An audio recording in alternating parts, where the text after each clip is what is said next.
No fucking muting. Poor switch. All right. Final break. If you guys will actually talk to chat real quick, see how the levels are doing. I will be right back. No doubt, no doubt. See how the levels is doing. What's going on, people?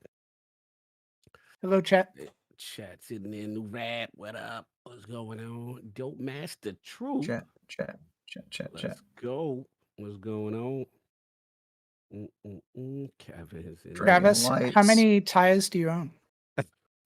I own like probably more than 300 ties. Wow. Yeah.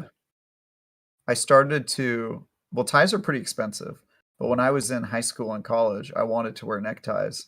And so I was always looking for like scrappy ways to acquire ties. And I found out that if you go to a laundromat, you can buy all the ties that people have left behind over the years. Oh, I didn't know that. They just hold on to them. Like if they've been there for like 2 years, they'll just put it into a pile. And so I would go in with like $80 and buy like 50 ties. And sometimes it's sort of like a grab bag. Some of them are just crappy ties that people left behind for a reason. But then sometimes it's like $100 tie that you can't get anymore. Like this one, I got this one using that method. And this tie, you can't get these ties anymore. These are like super old school. This is like a 60-year-old tie. Yeah, really I like that. Now let me ask you: are you a tie clip gentleman? Are you one that clips or use pins? I have tie clips, and I have you know, the what are they called? Not lapel. Oh yeah, I forgot the name now. Yeah, cufflinks. I have cufflinks. I have cufflinks, but I don't have a lot of occasions to wear them. I mostly wear to work, and when you're wearing to work, you don't really need the clip. You definitely don't need cufflinks. So okay. I'm going to a wedding next month. What's that little bar that goes underneath the tie? The bar that is called a collar stay. The thing that goes here, collar stay. Yes. Oh, you're talking about this, the chain. Yes. The chain that goes underneath. Yeah. I don't know what that's called, but I feel like that's ultra fancy. I'm not going to get that crazy on you. Do you ever wear bow ties? I do. It's not like my thing, but I'll wear them every once in a while. I do know how to tie a bow tie. I don't use those clip-ons because that's tacky AF. Just need to do a quick audio check of me in comparison to the rest of chat. How do I sound compared to chat? I just want to make sure our levels are pretty good. I tried to turn Kevin up. I don't know if Kevin, you want to turn your input up a little bit, or if you're afraid of like the NVIDIA clearing out your rest of your house. Sure, I can turn it up a little bit. Because I've got you like nearly maxed in Discord. No doubt. Oh, you got the tweet out. How do we sound, everybody? How's it going? Everybody coming in? Don't Mask is. Are you the only one in chat, man? You're the only name I see on the entire chat over there. Don't Mask is a talker. He is definitely a talker. New Rad here early. Kevin back from the dead. All you guys, thank you guys for tuning in. Yeah. Should be an interesting. I gotta be honest. Show. When I first started seeing Don't Mask in the chats, I thought he was an anti-vaxxer, like a guy who doesn't want to wear masks. Don't mask the truth. He's like, don't mask. Truth. This is the truth. I turned it up a little bit. Okay, that's better. Yeah, you sound better. Bring it down. Yeah, you sound better already. Yep. Okay. No doubt. Okay.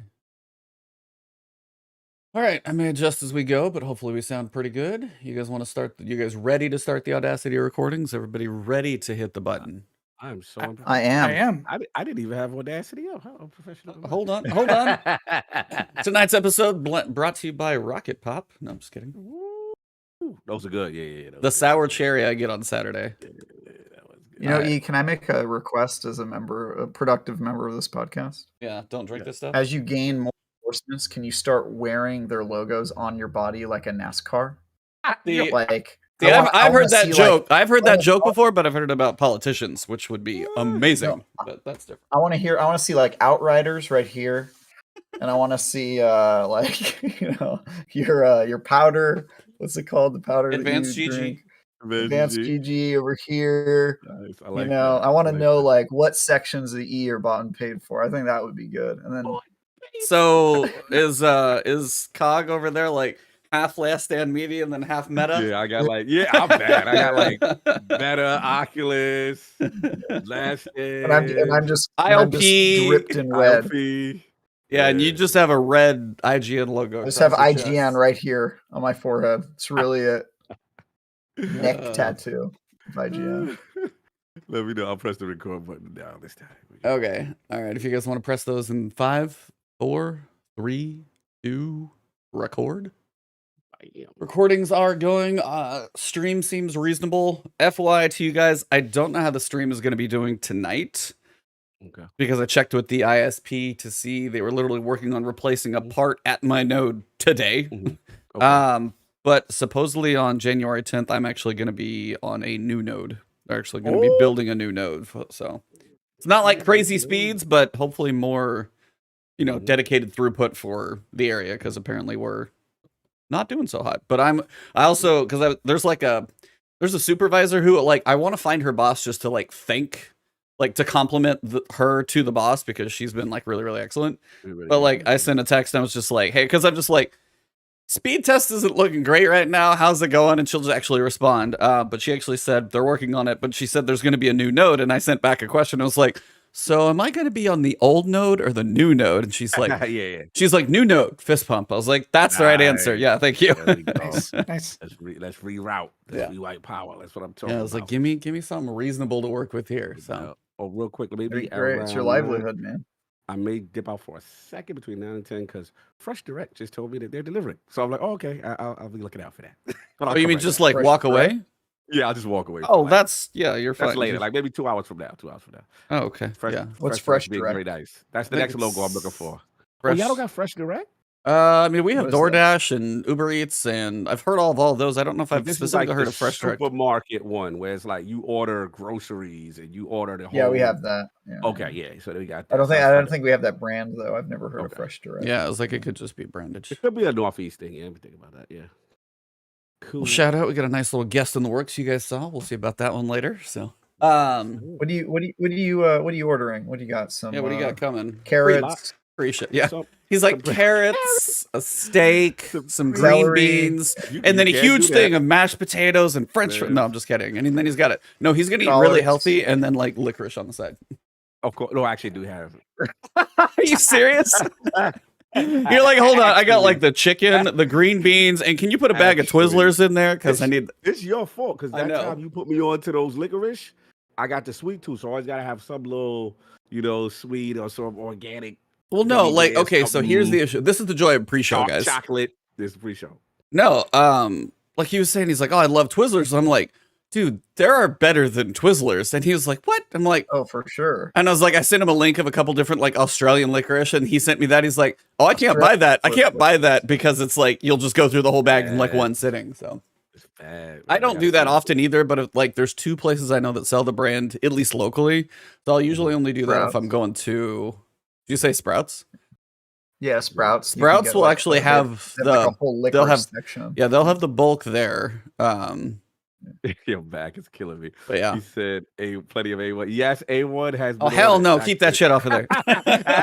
Actually, keep it off of there. No, I got a big value size. He had Costco ship over the vat. So he can just dispense it like a beer tap onto his steak. That's disgusting. Next time you come to Texas, there ain't gonna be none of that where we go. I promise you. I'm gonna try one of those dry steaks you guys like.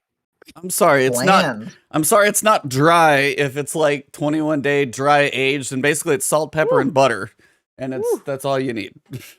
I'll see. The only thing that you can put on a steak if it's one of those brandy cream sauces or something. Okay. On a peppercorn steak or something like that. Oh, I could do that. I like peppercorn steak. Salute. All right, good. Enough food. I just don't see the. What's the argument against sauces? You know what I mean? Oh, no. I don't. No. It's not that I'm against sauces. I'm just saying you are. No. We've talked about this before. No, I'm against I'm a picky eater. I totally get that. I fully agree. Me and sauces is weird. I actually had ramen for the first time this week, though. Ooh. First time, and I actually you guys saw it, and I was it's a big moment. It's a big moment. First time, but no, it's my whole thing is if you get a really good quality steak, I'm talking about a $70 steak. You should not be putting A1 on that because it's cooked good enough that you don't need anything but the steak. That's my point. I agree with that, but last time we talked about this, you were talking about burgers, and I was like, no. What? I eat mine. Trust me on burgers, and I'm a weird eater. I get that, but I'm saying a $70 filet or ribeye. Nothing but the steak when they present it to you is pretty much all you're going to need. Pass the jelly. Remember that commercial? Is hot sauce okay? Totally fine if you like it. I just actually don't like the buffalo flavor. I don't tend to like a lot of vinegar. I think that's what kind of part of mine buffalo is a certain type of hot sauce. There's better hot sauces than buffalo. Yeah. Sure. Oh, E, I'm going to introduce you to so many hot sauces. What up, Ross? Thank you for coming in. Thank you guys for hanging. Yeah, a little delayed start here. By the way, Kevin, you got any time restrictions we should be aware of since we're a little... Nope. Okay. Nope, he's good. Okay. Nice. I'm good. All right, we'll go silence on the set then. Tweets are out if you guys have or haven't hit those. You guys can do that while we get through the intro. And silence on the set for 5, 4. All right, and we are live. The last word with Lord Cognito, Ebontis, and Thai guy Travis, fresh on that Thursday evening, condiment-free 5 right now. What's going on, E? How we doing, sir? I'm just about to walk out of the show right here when we start. But yes, I do prefer most condiments not to touch my hamburger. That is correct. But no, we're doing good. It has been a very interesting week. I kind of bring our guest in so we can kind of jump into that. But basically just been kind of playing what's been given to us, kind of ready to finish up what's going on here so I can work on the backlog. Got a little holiday travel next week. So FYI, everybody listening, no episode next week. Enjoy your holidays if you already have been celebrating them, or if you've got them coming up. We will be off next week because I will not be in the state. But other than that, also for all of you guys, if you are listening to this on audio, I want to thank all of you guys. I got a chance to look through the Spotify Wrapped. And that's just like a piece of it. There's iTunes and everywhere else you guys listen on audio. Thank you guys very much. I think Spotify actually will allow you to do like reviews now, like 5-star, kind of the way Apple does. So whether you listen to us on iTunes or Apple or anything like that, if you guys will drop like 5-star review if you enjoyed the show, it helps like more people find us. But the growth on audio has been amazing. So to everybody's ears that we get to fill for about a couple hours, thank you guys very much. And then everybody on video as well who tunes in live and catches us on YouTube. I just wanted to thank all of you guys because it's been a great year. And when you go look up statistics on podcasts, you're never sure like how big is a big podcast. And thanks to you all guys, we actually do pretty well. So audio salute. Yeah. Travis, what do you think? If I can tag on to that. Yeah, first let me just reiterate, if you're listening to this show every week, bring a friend next week. Tell a friend about us because the only way we're going to spread is by word of mouth from you good people. And hey, if you don't like this podcast, if you hate us, tell an enemy. That'll show them. You know what I mean? Get them to watch this show. Let them take the hit. So anyway, McClunky. It's a weird counter promotion there. I like that though. Yeah, there we go. Hey, that's a good way to viewers are viewers. Hey, I mean? Yeah, number. It's all about that traffic. We'll take those numbers. All that engagement, man. Yeah, engagement. So McClunky, everyone, I'm doing great. I've had a super busy couple weeks. Halo's here, and Destiny is doing 30th anniversary stuff, and I'm doing a bunch of reviews and previews for IGN. Last week, I did a preview of a game where you play a 16-year-old girl accused of witchcraft and banished from her town, and she goes on a spree of using witchcraft in the origin story of Baba Yaga, which is really crazy. It's called Blacktail. You can see my preview on IGN.com. And then this week I will be reviewing Pray for the Gods, which is a Shadow of Colossus like indie game that was kickstarted and is now fully out. My review will probably be up early next week. If you have any interest in that game or that genre.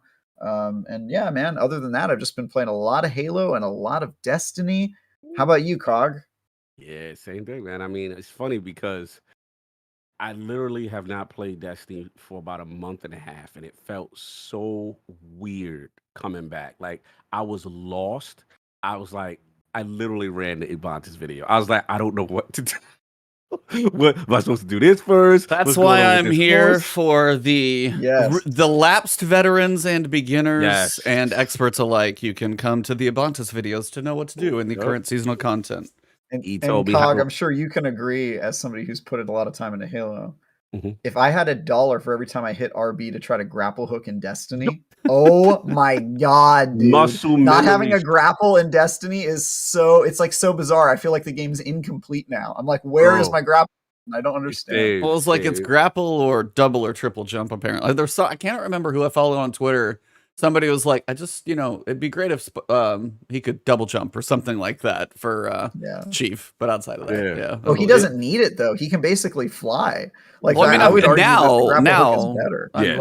But yeah, but it's been I'm going. It's funny you said that because I've been going back and forth between both games recently. But yeah, Destiny. We'll get into everything what's going on with that. But yeah, it's been funny. I actually play again. I haven't done the dungeon yet. I'm saving that. So hopefully, I believe DJ. Oh, got to play with Teddy yesterday. Salute to Teddy. Nice. I saw you guys playing actually. Yeah. Yeah, Teddy was like, "What you doing?" I was like, "Oh, I need some dares." He's like, "I need dares too." So I'm like, "All right." So we messed around, did a bunch of that. I liked the mechanics there, and then what else? Just acclimating. And then I'll be honest, I'm a dawning guy. We'll get into that. So it was some good catching up. But enough about this.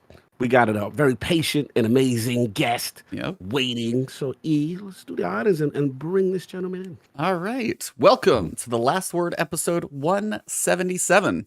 It's been a week of ups and downs, to say the least. Snowballs are back in Destiny Sandbox, and the Dawning armor is shiny as ever. And yet there's darkness looming over Destiny right now as skeletons are coming out of the closets up in the northwest. We will discuss that here in a bit, as it is something that shouldn't be ignored, but tonight, an addict of this franchise. Just like many of the rest of us around this campfire. Also, like many of us around the campfire, he isn't a spring chicken, as his gaming days go back to the ColecoVision, and that is a real thing to the young whippersnappers who think I'm making a word up right now. But seriously, our guest today is a really nice guy who enjoys gaming with his wife and got hooked on this little franchise called Destiny. That's right. This man is one of the lucky few who has to compete with his wife to see who games more. He may take the title in Destiny, but it may be safe to say she has the better trophy list. So let's welcome a dog dad of a very adorable doggo called Casper. Yes, the dog is white, so we will allow it. Q-Brule ambassador. Don't worry, we are going to discuss that too. Producer of EDM music, so you know he always has great beats. A man with over 5,000 hours in Destiny 2, so you know he has been around the galaxy just a few times. The one with a profile pic that may blind you, or him, I can't quite tell. Mr. Kevin OSX. How are you doing, sir? Welcome. Thank you. Doing great. How have you been? What have you been up to besides living in this game? Not much else. Been excited to jump back into the Dawning event this week. It's always been one of my favorite events because it was my first event in Destiny 2. Okay. And so it sort of has that special place for me as that first one, and I always really liked that first armor set back when back when it was loot boxes. Yes. Yes. Loot box era. Correct. Uh-huh. And I remember, I actually went and bought some of those loot boxes because I really wanted that ship that was part of that time, the one that has like the curved wings and stuff like that. So did you get it? Yes. I in that first season I got all the Warlock armor. I didn't get all the Titan or Hunter ones, but I did also get the Warlock. I did get the 3 extra pieces, like the 3 special class items that aren't available anywhere else. I did get those. So nice. Yeah, this man is beat most people that I could probably think of in the hours in Destiny, because I saw that and I was like, damn. I don't know. I mean, there's efficiency for somebody like Teddy, who probably has less hours and may have checked a few more boxes, but no, somebody who just enjoys playing and helping and running random raids and stuff like that. No, it's like for hours in Destiny. But I wanted to take it back just because, like, when it goes, I was like, no, you take this one, because got some. Listen, it's rare that I get a fellow seasoned gentleman on the show, man of culture, man of experience. I'm not that much younger than you. Damn. I got these young. I got these kids. You are. That's fine. I'm sitting here close to 40. I was like, when I see this experience, it warmed my heart. And you said something in reference to learning about, your dad and being in microelectronics. And I saw a console there that I rarely see. It was the ColecoVision. So tell me about that. And was that literally your first introduction to gaming? I think that actually probably the first one was some Atari one with Pong, whatever that was. Yep. I have no idea what version that was. But the ColecoVision was the first console that I really remember playing. That we had the game cartridges that we'd put in, and I remember there was like a Donkey Kong game, and there was this game called Looping where you'd fly around in a plane and have to shoot these balloons, and the only way that you could only do like loops. Mm-hmm. That's so playing that, and I don't really remember any of the other games, but my dad was a microelectronics engineer, and the company that he worked for was contracted to do some of the work on the chips for the console. So they were each of the people was given one of the consoles. So you got like the dev kit version of the old school consoles almost. No, I mean, yeah, we got the real one, but then it had like these weird controllers that had like this sort of paddle in the middle that you could turn around, and then these like almost like a touch dial phone thing on the bottom. Oh my god, bro, you got to see these controllers. Kevin is so on fire with it because it's literally like a knob, and like you said, it's rectangular, right? Oh, yeah, like a dial. It looks like a phone. It looks like the bottoms of phone. And the top has like it's your left and right rotation. That makes sense. And then you had the gray buttons on the side. I believe you'd hold it like this. Yeah. But the controller part would always like it looks like a stop working after after a while. Like a while, me as like a little kid, getting frustrated, throw the controller down or something. With like all that, technology, physical violence works. Still better than the N64 controller. Hey, be nice. That thumbstick just I don't have three lost hands, it just lost its energy. Continue, Kev. But yeah, I do remember the N64 controller because that was one of my. There's like before I like this stint of gaming. There's I guess a couple others. There's like my first experience with gaming, which was like on those early consoles, and then I remember getting the first Nintendo console. But yeah, I wasn't really into that too much. But I do remember also getting the N64 and sitting over at a friend's house, 4 of us playing GoldenEye on N64. Yeah.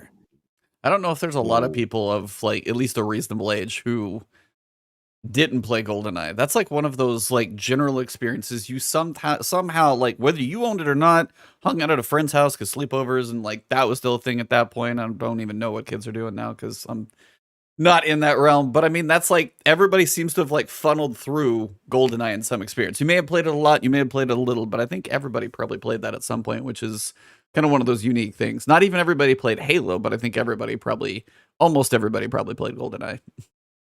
GoldenEye was definitely, that was some of the best pause music ever.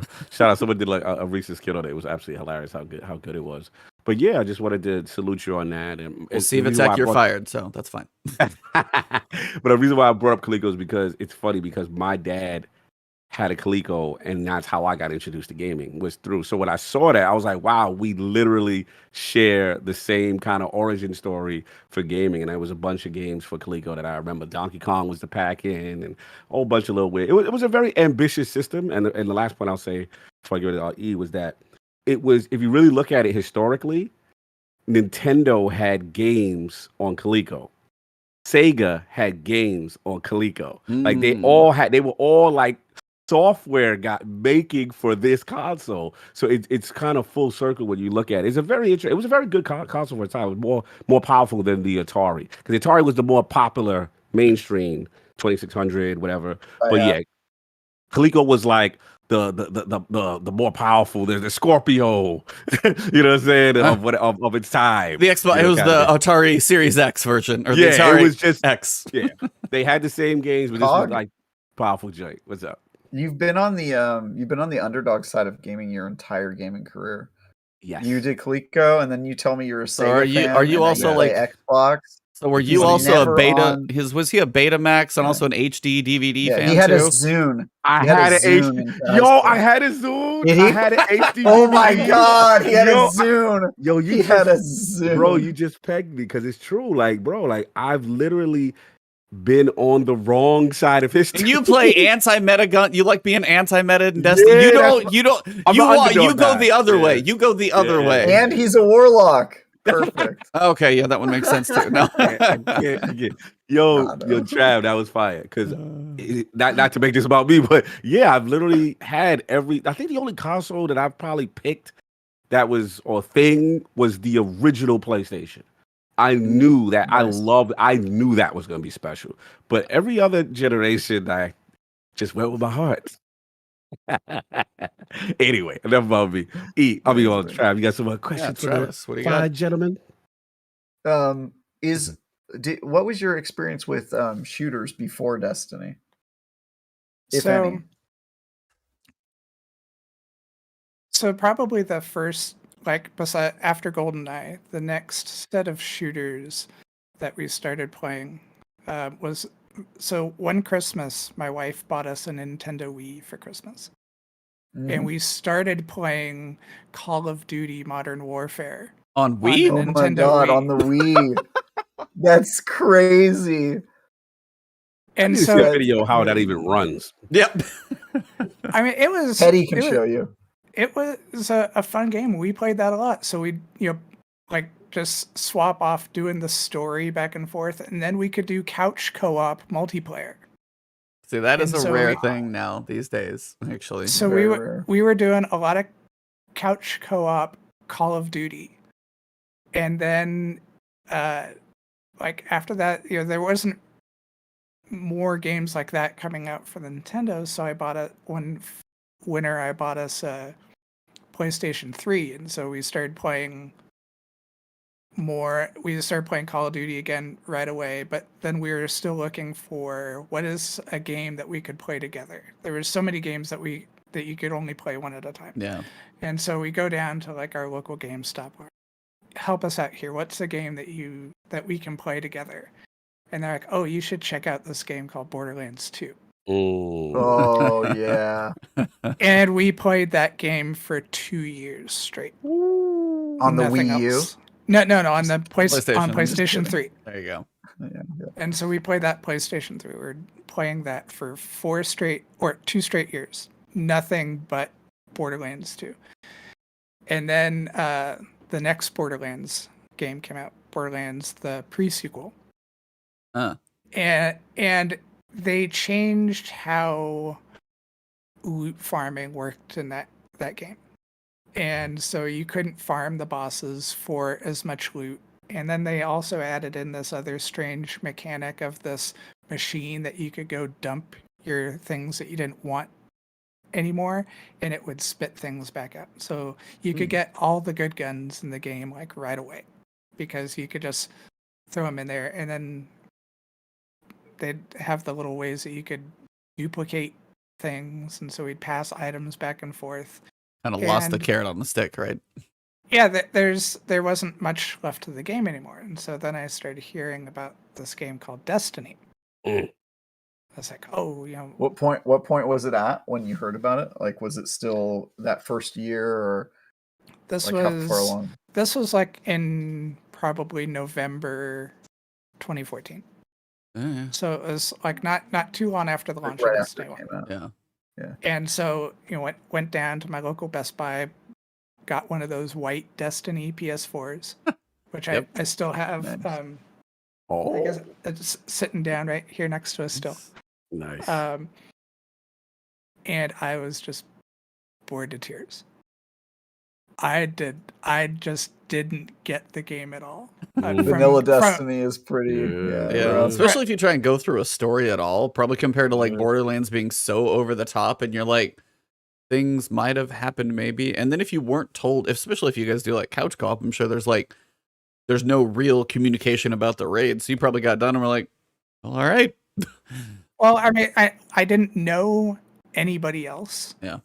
To play with, so I was essentially playing Destiny 1 as a single player.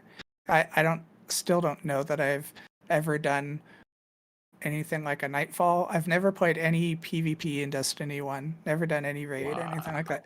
It wasn't until the summer before Shadowkeep came out that I went back and played through more of the campaigns. My wife had actually played through all the campaigns way before I had, but I just wasn't interested in the game at all, and so I had like maybe 10-ish, 12-ish hours in the game, and I gave it up and I went and played other things until Destiny 2 came along, and you just put that straight into the veins and haven't looked back.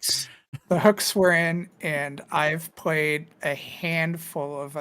less than a handful of other games since then. The only 2 games that I've finished since Destiny 2 came out is Life is Strange and Ghost of Tsushima. Oh, Ghost of Tsushima is very good. Pretty random games. And Borderlands 3. I figured you had to play that one. Well, I will definitely tell you, for you and your wife, not to give the VJs any like unjust due credit, but go play It Takes Two with you and your wife. Like, if you want, you have to. Like, as a couch co-op game, as you both are, like, they don't make them like that. And I played it with my wife, and she's not really a gamer like much. She'll beat me at Tetris, and she'll beat me at Beat Saber. So she has like few things that she's like a savant at, but she's not as much of a gamer. So like, you guys will be fine. But it's a fun game, and the co-op is really well done. So it's just one of those that's really cool. Well, and so then the other thing that sort of evolved with us playing games is that we started out, we had our Nintendo Wii, and then we had our PlayStation 3, and then we had our PlayStation 4, and then at some point, at that point we were getting really into, we were just playing games all the time, and but not many games that we could play together, and so there's one year I was like, hey, tax return season's coming up. We're gonna, get a good sized return from this. How about we go buy some things and we take that extra bedroom that we have upstairs and we turn it into a game room? Ooh, and so we ended up having our own consoles. And so we each had a PS4 and a PS3 that we played stuff on. But then it was that summer before Shadowkeep came out, I started getting more interested in PCs, but I was so confused. I remember I had talked, I think it was, I had replied to, I think it was Moonfall from Planet Destiny. She'd made some post on Twitter of like, I don't know about all this PC stuff. And I replied to her, I'm like, I am totally confused and overwhelmed. I don't understand why there's 500 motherboard options or anything like that. And Ebontis replied to me and said, hey, tech support, we should talk. Yes. And so Ebontis is actually the one that helped me spec out the first PCs that we bought. And this was another thing. So before I got those PCs in whatever year that was, Shadowkeep, I'd never owned a Windows computer before. I've been an Apple guy the whole time. Hence the Twitter handle of OSX, right? OSX, yeah, it makes sense there. Yeah. I've been an Apple person the whole time. I've never owned a Windows computer. And even professionally, I think there's only maybe like 3 years in my professional career that I've ever used a non-Apple computer for things. And so that's an Apple home. I can already see. That's an Apple home. They have that blue eye message locked down. Yep. So, I worked with E on specking out what the PCs were going to be, and said, these are the games I want to play. This is sort of the performance I'm hoping to have, and ordered the parts and built those. Nice. Myself, and so we both have our own PCs. She's sitting here right next to me playing Horizon Zero Dawn. PC. Beautiful. Yeah. Didn't they just get a recent PC update too? I believe. Yeah, I think it got DLSS and stuff like that. Yeah. Yeah. Shout out to Nix's software doing the Lord's work too. So yeah, we went from Coach co-op on a Nintendo Wii to both having our own PCs. To wired LAN setup at home. So that's kind of a beautiful story there. But yeah, it's like I mean, it's like I remember I've helped a few people over the years on Twitter, and they're just like, I don't know what to do. I'm like, well, kind of what are you looking for? And I can point you in a general direction, because right now building PCs is awful. not so much that there's so much to do, but it's like getting a hold of the parts, and mostly the important ones like the GPU is impossible. Like I literally, yeah, it's like every so often I see one come through, and like if you look for somebody who's looking for a part, they're everywhere. But yeah, back then I was just like, all right, here's all the different things, pretty available, go pick them, and you were comfortable enough to build them, which is really cool too. I've helped 1 or 2 people actually with questions in building, but I was just like, you didn't even ask, you just knocked it out. So that was cool. Because this was about the same time that you were helping Cool Guy with his build. Yeah, I did. Oh yeah. That's Yeah, right. that after that one, shout out to you, Cool Guy. But when we put that thing together, I was through a Facebook video chat on a phone, and I was like trying to help him tell him what to do through like a pixelated video chat. So if we can get through that and we get it to turn on, I'm like, I think we're okay. So, Nice. But yeah, I'm happy. So I know that was the first PCs you kind of mentioned. Have you since upgraded or done more since then? We did do PC upgrades just recently. I guess it was beginning of November. Oh wow. Or late October. We had decided to get some new PCs because I had wanted to see if I could get a upgrade in the video card, because we were playing at 1080, and I'd gotten some 1440 displays. Nice. So we went the pre-built route this time because I didn't want to go and put all the stuff together myself. And the last ones, I'm glad that I went through that experience, but I never want to do that again. So yeah. No, I mean, honestly, like, especially with the price of things, because pre-builds actually can still get you MSRP prices. There's some decent ones out there. There's some schlubby ones if you go watch a couple Linus videos when they kind of take you through, like, there are some good ones though. So if you do your research, they're not all bad, which is, it's nice to have those options. I got 2 of the Corsair PCs, and they've been great so far. So yeah, Corsair's been quality stuff for me too. Nice. Well, very good. But yeah, just kind of wanted to. So obviously, you live in Destiny, like live, breathe, sleep it with the 5,000 hours. That's quite a bit. I haven't done the math over the hours of release over years, but that's a lot. But I was gonna ask real quick for the one sitting next to you, what are her like top 3 games as well? Since like what are ones that you would probably guess are her top 3? But her number 1 game is Mass Effect. Nice. You just won the podcast with the other 2 guys. Which game is her favorite? Those 2. It's probably Mass Effect 2. She has her headphones on right now, so I can't ask her directly. You actually right now you're gonna need to tap her shoulder and ask, because they need to know. Which is your favorite Mass Effect game? 2. Look, you got a winner. Man. Okay. After that, it's probably The Last of Us. Nice. Ooh, What's your third favorite game? Borderlands 2 is her third favorite. That's got to be in the list for the 2 years you guys spent together. That's awesome. And every now and then she, like this week, she's been playing a lot of Destiny with me. So we've been doing the Dawning stuff. We did the dungeon for the 30th anniversary last week.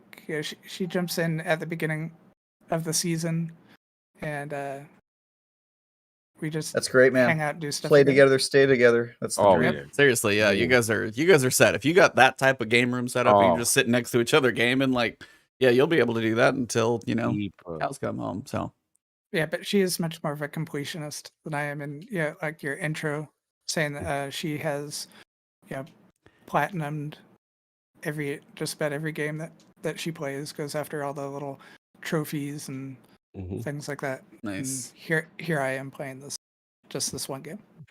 Do you even have max trophy score in this thing, or like? Oh, no. It's like, I don't need all that stuff. I just. I do go after a lot of the seals. Okay.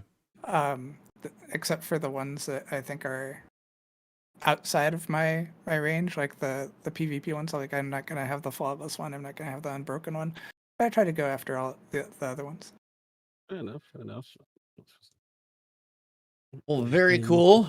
Shout out to the wife for letting us steal a couple hours away from your family gaming time there. But we're gonna unfortunately at this point we're gonna transition and kind of bring the tone down just a little bit, because We have to. There's no way. This literally, I think, dropped hours after, or like, I don't know if it was after. It was the next day. I think I tweeted, I DM'd you, Travis, when I saw this stuff come out, because obviously you had an idea it was coming because you worked there. But yeah.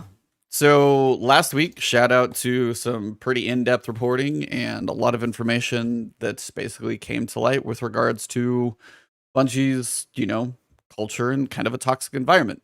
As we know, Bungie had a 30th anniversary, and the company's been around for a while. Not to excuse anything, but again, some of this stuff is older, some of it's newer, and then more started to come out. We had HR director literally step down. That one came out as well recently. Multiple content creators have kind of come forward with their experience just almost in like kind of contract style work.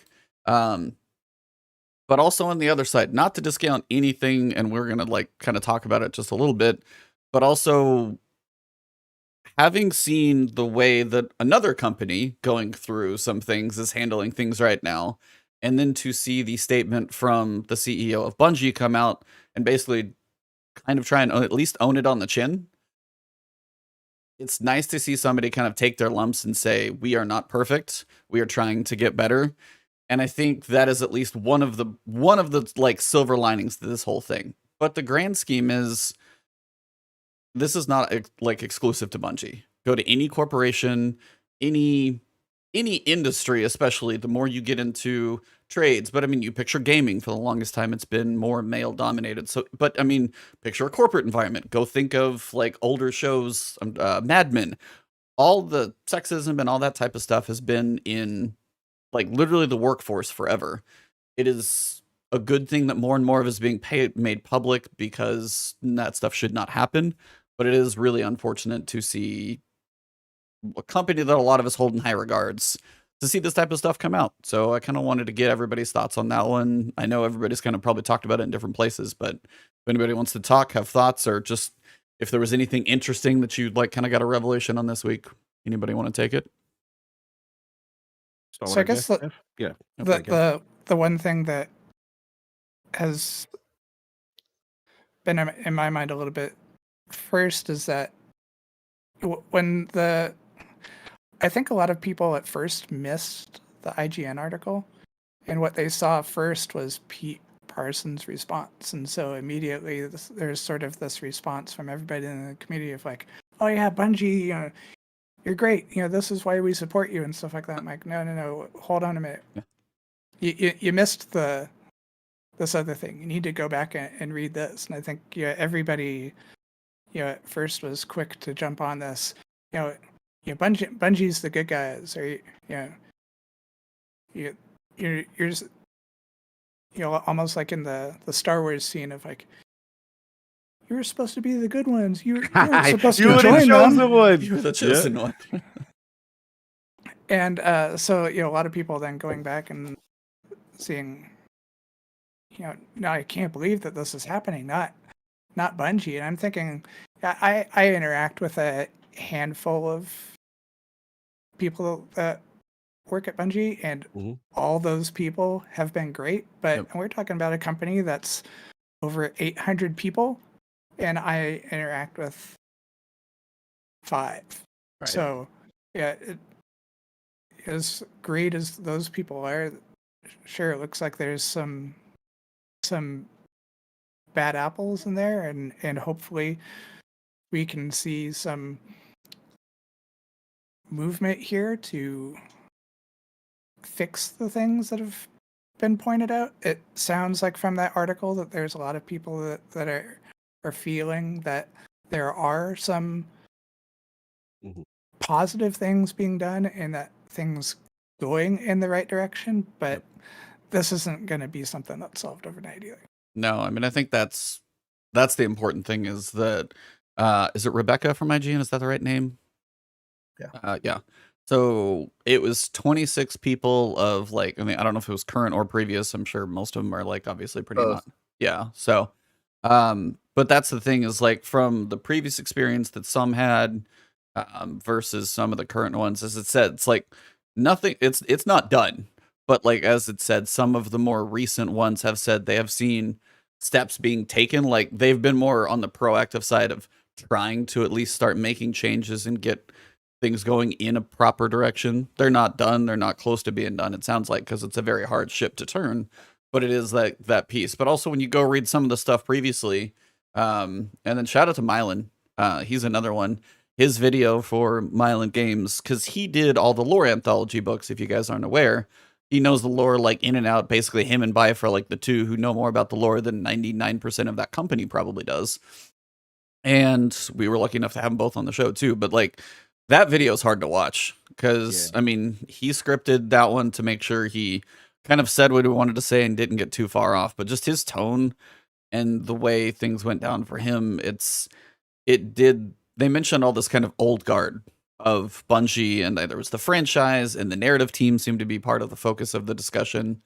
And it is really unfortunate to see, even for him. He's like, I mean, he's a white guy, and he still even got to see a piece of it. So then, you know, on the other side, like, if that was his experience, for sure, it's like it only probably gets worse on the other end, which is really, really sad.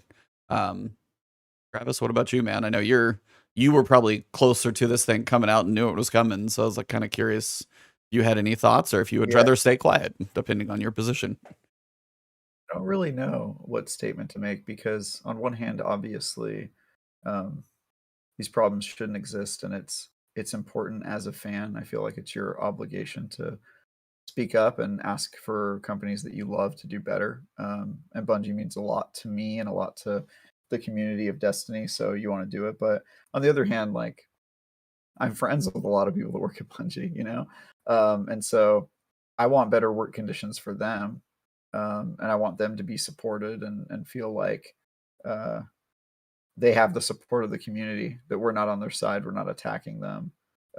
It's a difficult line to walk, but ultimately it's better for everyone, right? Like the 26 people that spoke with our reporters at IGN, they didn't do it because they hate Bungie, presumably. I mean, maybe some of them have an axe to grind that don't work there anymore, but a lot of them still work there and still like the company and want it to be a better place. And going through HR apparently wasn't working. So the only way to make change is to talk to a reporter and hope that they have enough influence and reach to make your story reach a wider audience. So, yeah, I mean, this is something that needed to happen. And it sounds like, you know, based on the report, steps have been made to fix this before the report even came out, right? Like this is something Bungie knows is a problem and has been working on it for a while. And I think the report coming forward was not news to anyone on the team, and it probably wasn't news to Pete Parson. Well, I know it wasn't news to him because we sent the article to him beforehand. Yeah. But I think even before we sent the article, it probably wasn't news to him because they had been making steps to change their culture. They eliminated mandatory arbitration. They've been, you know, doing those inclusiveness groups and stuff like that. So I think this is something that they've been dealing with for a long time. And if you look at also people who've left Bungie over recent years, especially people that were very big names at Bungie, you can kind of see that they had already done some stuff to remove some of the, you know, so-called rock stars in their culture. And, you know, even some of those rock stars were my friends too. So it's a brutal situation to have to confront, but ultimately workplaces should be safe for everyone there. And it sounds like they weren't. So, you know, you got to do what you got to do. But yeah, it's this story gutted me. It was tough to look at. And I can't imagine how people felt to get surprised by this last week. But yeah, it's brutal. Yeah, I mean, I'll jump in. I know, Trav, that had to be tough for you because obviously, you know, with IGN, and then obviously you got friends on both sides. So it's just it's a difficult thing. I think I kind of mirror what Kevin said in the sense that, like, when I got the news, it was like, damn, not you. You know what I'm saying? Like, not as you said, you were the chosen one. I mean, it's like Kevin, you know, kind of said it. Like Kevin said it, and it's just, look, it's one of those situations how I look at it, like no company, no corporation is exempt. And as great as, you know, Bungie is, and we love them, and we love this game, and we love this franchise, you know, this culture is still going on. It happens a lot of places. And to me particularly, because I was kind of getting the story late. It's been a busy week, so I'm just kind of catching myself up. But I did catch Mylan's account, and it really bothered me because the thing that bothered me, and a lot of people, if you work in corporate or just in general, one of the most disheartening things is to put your heart and soul into a project, and someone then not only tries to discredit what you're doing without giving proper constructive criticism, but then take credit and ownership of what you did. And that part, I really feel for the narrative team. Like during this whole thing, the narrative team, and what's so funny is back in those days, I remember I was guilty, like, of railing them, like, what is going on? It didn't make any sense, like cinematics and lore, and like we're at this place now, right? With Destiny 2 has this great marriage with the season and giving us drip feed, but things kind of narratively being cohesive. But there was a time where I remember saying, like, what is going on? When you read this account, now it makes sense to me. Now it makes sense. Like the internal struggle, when you're hearing stuff like people spending hours and crunching only to find out that when the voice actor comes in to do the lines, their stuff's been changed.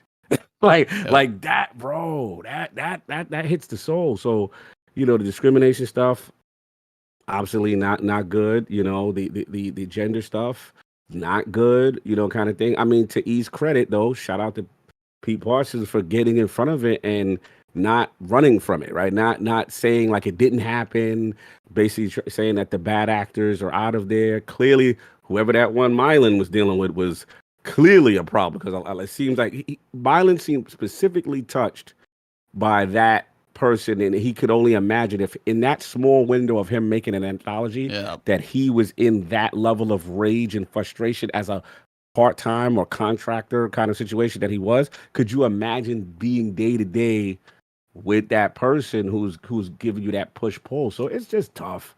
It's tough, man. I mean, the good thing about, I say, out of all this, I like when the information's out.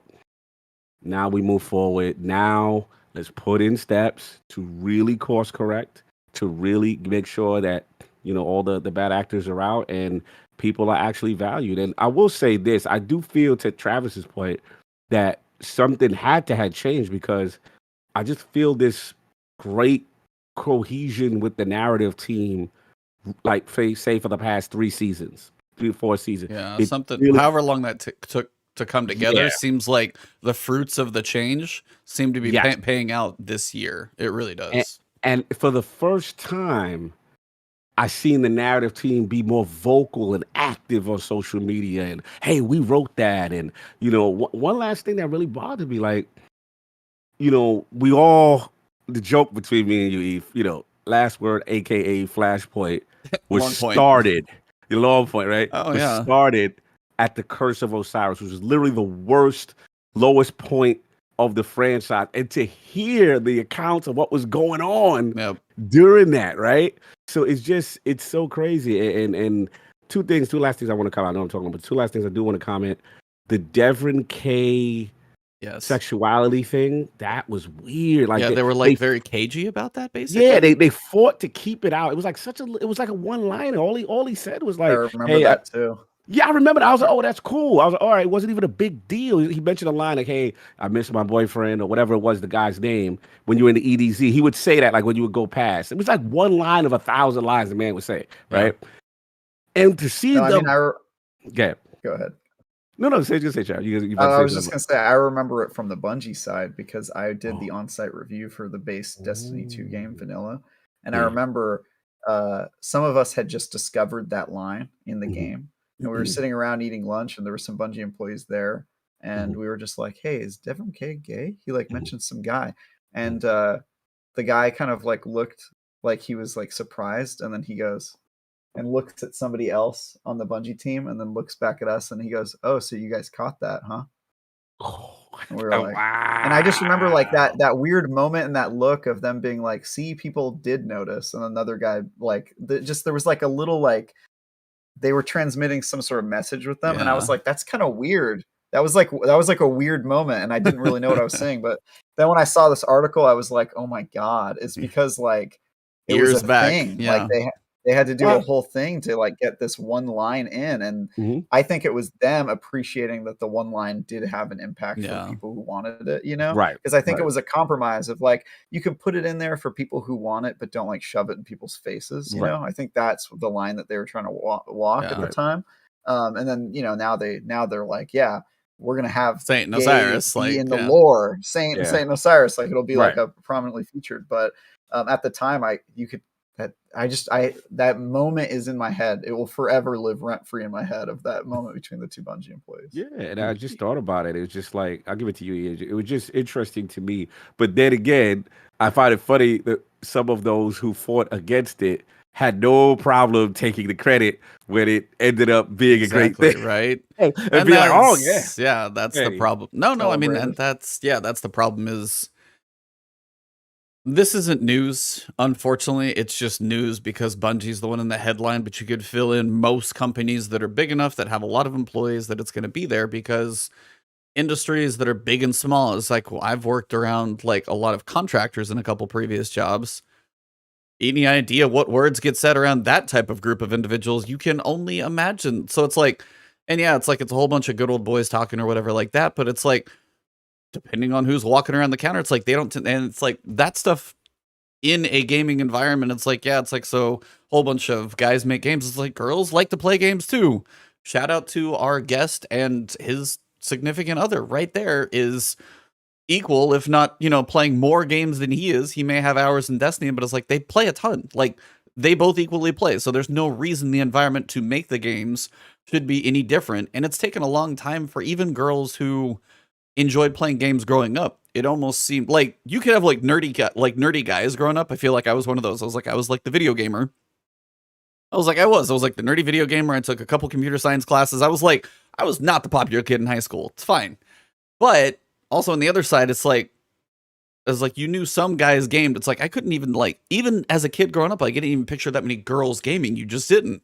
So it's like it's been even harder for them to probably enjoy this hobby growing up and then to try and get into a job and build something that they enjoy just to go through a work environment that's as toxic as anywhere else, even though they've already had a hard time to go through it. It just it sucks to continue to see this type of stuff. And as you guys said, it's like Bungie is trying to make change. The past couple of years seems like they are working on starting to turn the ship. And it's like that's not done. And that's why I kind of want to be clear. But on the other side, it's like, there you go. It's like, see, New Red's always got random facts. Centipede was one of the first games coded by women. So it's like, it's been happening for a while, but it's like in all these groups, it's like, and I'll say it, it's like, I'm going to say the A word, the Activision word. Seeing all of that's like, it doesn't seem to be quite that bad, but it's like, there's always stories that you don't know as well, which is unfortunate.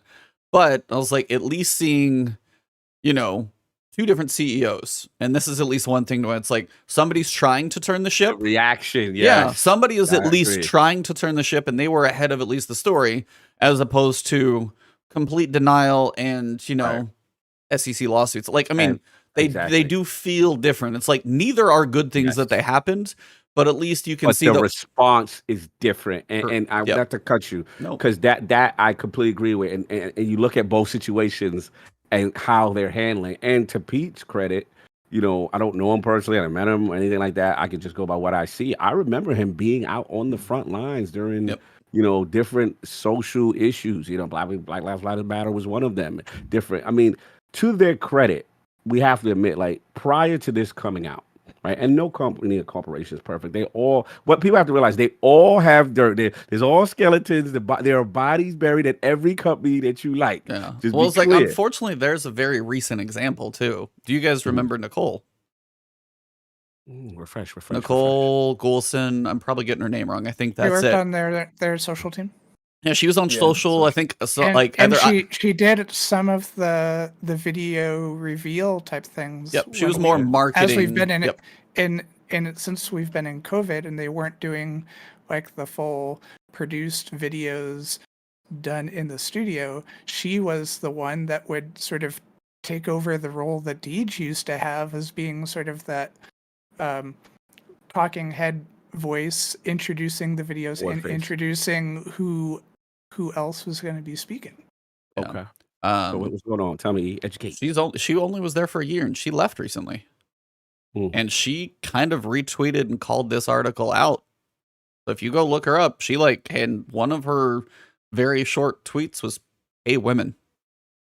So I don't know if it was an inequality in pay, which is kind of what I'm reading between the lines for it to be. Right. And that's when I said they're trying to turn the ship, but it's not done. Is the best thing I want to say. Is and that's the problem. Is that was a very recent. She left 2 or 3 months ago max. It was pretty recent, and that's unfortunate to see as well. That somebody who was recently that hired, and then again a female, not equally treated, and that's one of those when it's just it seems to still have been a recent thing. So again, the more of this stuff that comes out, the more transparency, and then to follow some of this recent stuff, you guys probably saw there are a lot of tweets of salaries.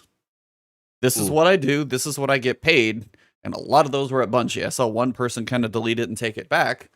But most of that's kind of one of those things. And I've heard another place just random for anonymous source. Some lady was just trying to collect general salary information, because salaries are such a private thing in general, because employees don't everybody know that you could be doing the same job, but this guy gets paid $20,000 more because we hired him from the outside, but we promoted you from the inside. That's the sad thing, is if you work at a company for a long time, you are kind of screwing yourself in this day and age. That's one of those weird things. If you don't move around, unless you have just really, really good company, but most of the time they're hey, here's your cost of living increase, or here's your 3 or 5% increase. But if you go move to another company and you're what salary are you looking for? And you ask for a $15K bump or something, you can get that, as opposed to here's your tiny percentage change. And it's just unfortunately, because most industries don't have unions, it also depends on how good at negotiating you are, which I feel is not a skill that most people want to have in their lives, but you kind of need to. That is so and the games industry doesn't have a union, so it's are you willing to be obnoxious and quit your job and get in somebody's face and do all the things that you have to do to be a good negotiator? It's kind of it's a weird thing. You kind of have to have 2 jobs if you want to get paid well. You have to have the job that you do, and then the job of managing your own career and negotiating for yourself and that sort of stuff, which is it's an unfortunate part of having a job. It's the unfortunate part of the games industry. And I mean, that's what made me shy away for a very long time. It was these kind of things, and there's not a lot of places to go, right? It's outside of maybe San Fran, Washington, a few here in New York. You have to uproot your if you're not from those places, you have to uproot your life to do that. Speaking and then of, to be sorry, when you said uproot, I thought of the Raven software. Where did they go? Do you know what I'm talking about? Raven Software, they're a whole bunch of they all uprooted their lives. I think they went to Wisconsin or something, and they were promised raises and to be hired, and all gone. I was just that's just that was terrible this week. The thing that disturbed me particularly is besides the fact, like you said, I'm always going to be pro dev. That's just how I am. I feel these are the creators, these are the people that loved it and make the experiences I love. So I'm always, and I respect the sacrifice. I respect them doing, instead of a traditional 9 to 5, they're making these games or whatever. But and they move across the country or whatever to do that. But the thing that bothers me, that if it doesn't work out, right, there's not a lot of places to go. And then the second thing, but particularly in this situation, where it's when you're hearing things like, if you are not treated fairly, or you feel you're harassed or pay discrepancy or whatever, because no union, and you go to HR, the thing that bothered me is they were you literally putting your job on the line, because HR was so in pocket with the culture, right? So if HR is in pocket, that's the problem. Is HR is not working for the employees generally. HR is usually working for the company. They are paid by the company to protect the company first, sadly. Most of the time. So now... all the time. Yeah, now you're in a situation where, okay, your job is in jeopardy. And now what are you going to do? And some people have the tough decision to stay in it and suffer, right? Because they're literally at the mercy of where else are they going to go. Well, and usually it's families to provide for, and anything else is it's you're just they feel stuck because they can't leave, because I need to pay bills, I put a roof over my head. How many other places can I go? As you said, and it's not easy to get to any of them. So they got one and they feel stuck. Right. And my last I will point say on this about yeah. HR, because I feel like HR gets hammered on a lot. So Mhm. HR is there to protect the company, but protecting the company doesn't necessarily not align with the interests of the company. Because if you go to the company and you go, hey, this guy is sexually harassing me, HR's first thing is, okay, well, how do I protect the company? Probably the easiest thing to do would be get rid of this huge liability of risk that this harasser, you know what I mean? So I would say, like, in the worst cases scenario, like, the HR will be like, oh, let's try to play down what this employee is reporting to protect the company. But I think most of the time the solution is uh, get rid of whatever bad actor is existing, because that is a way of protecting the company. You know what I mean? Like, Right. protecting them from themselves, protecting them from a Yeah. lawsuit, protecting them Right. from I was like, something really bad. sadly, it's like Yeah. it doesn't always go that way, though. Unfortunately, it's Oh, like it doesn't always go that way. There's no. definitely horror stories, I was and like, I worked for a large corporation for years, and HR was the worst part of the company for that very reason. But yeah, I don't want to. I don't want people to be like, because the reason I feel like I have to say this is because I don't want people to hear us talking about this on the podcast and be like, "Oh yeah, never trust HR. Don't report things." Yeah. Right. You Right. should No, report you things to should. HR. Like, Yeah, It's like, like unfortunately, it's like it's they out of your control if they don't do what Yeah. they're supposed to do. But like Right. like yeah. The bad thing Yeah. is too is like most of the time that should be how it goes. Like they are there for human resources.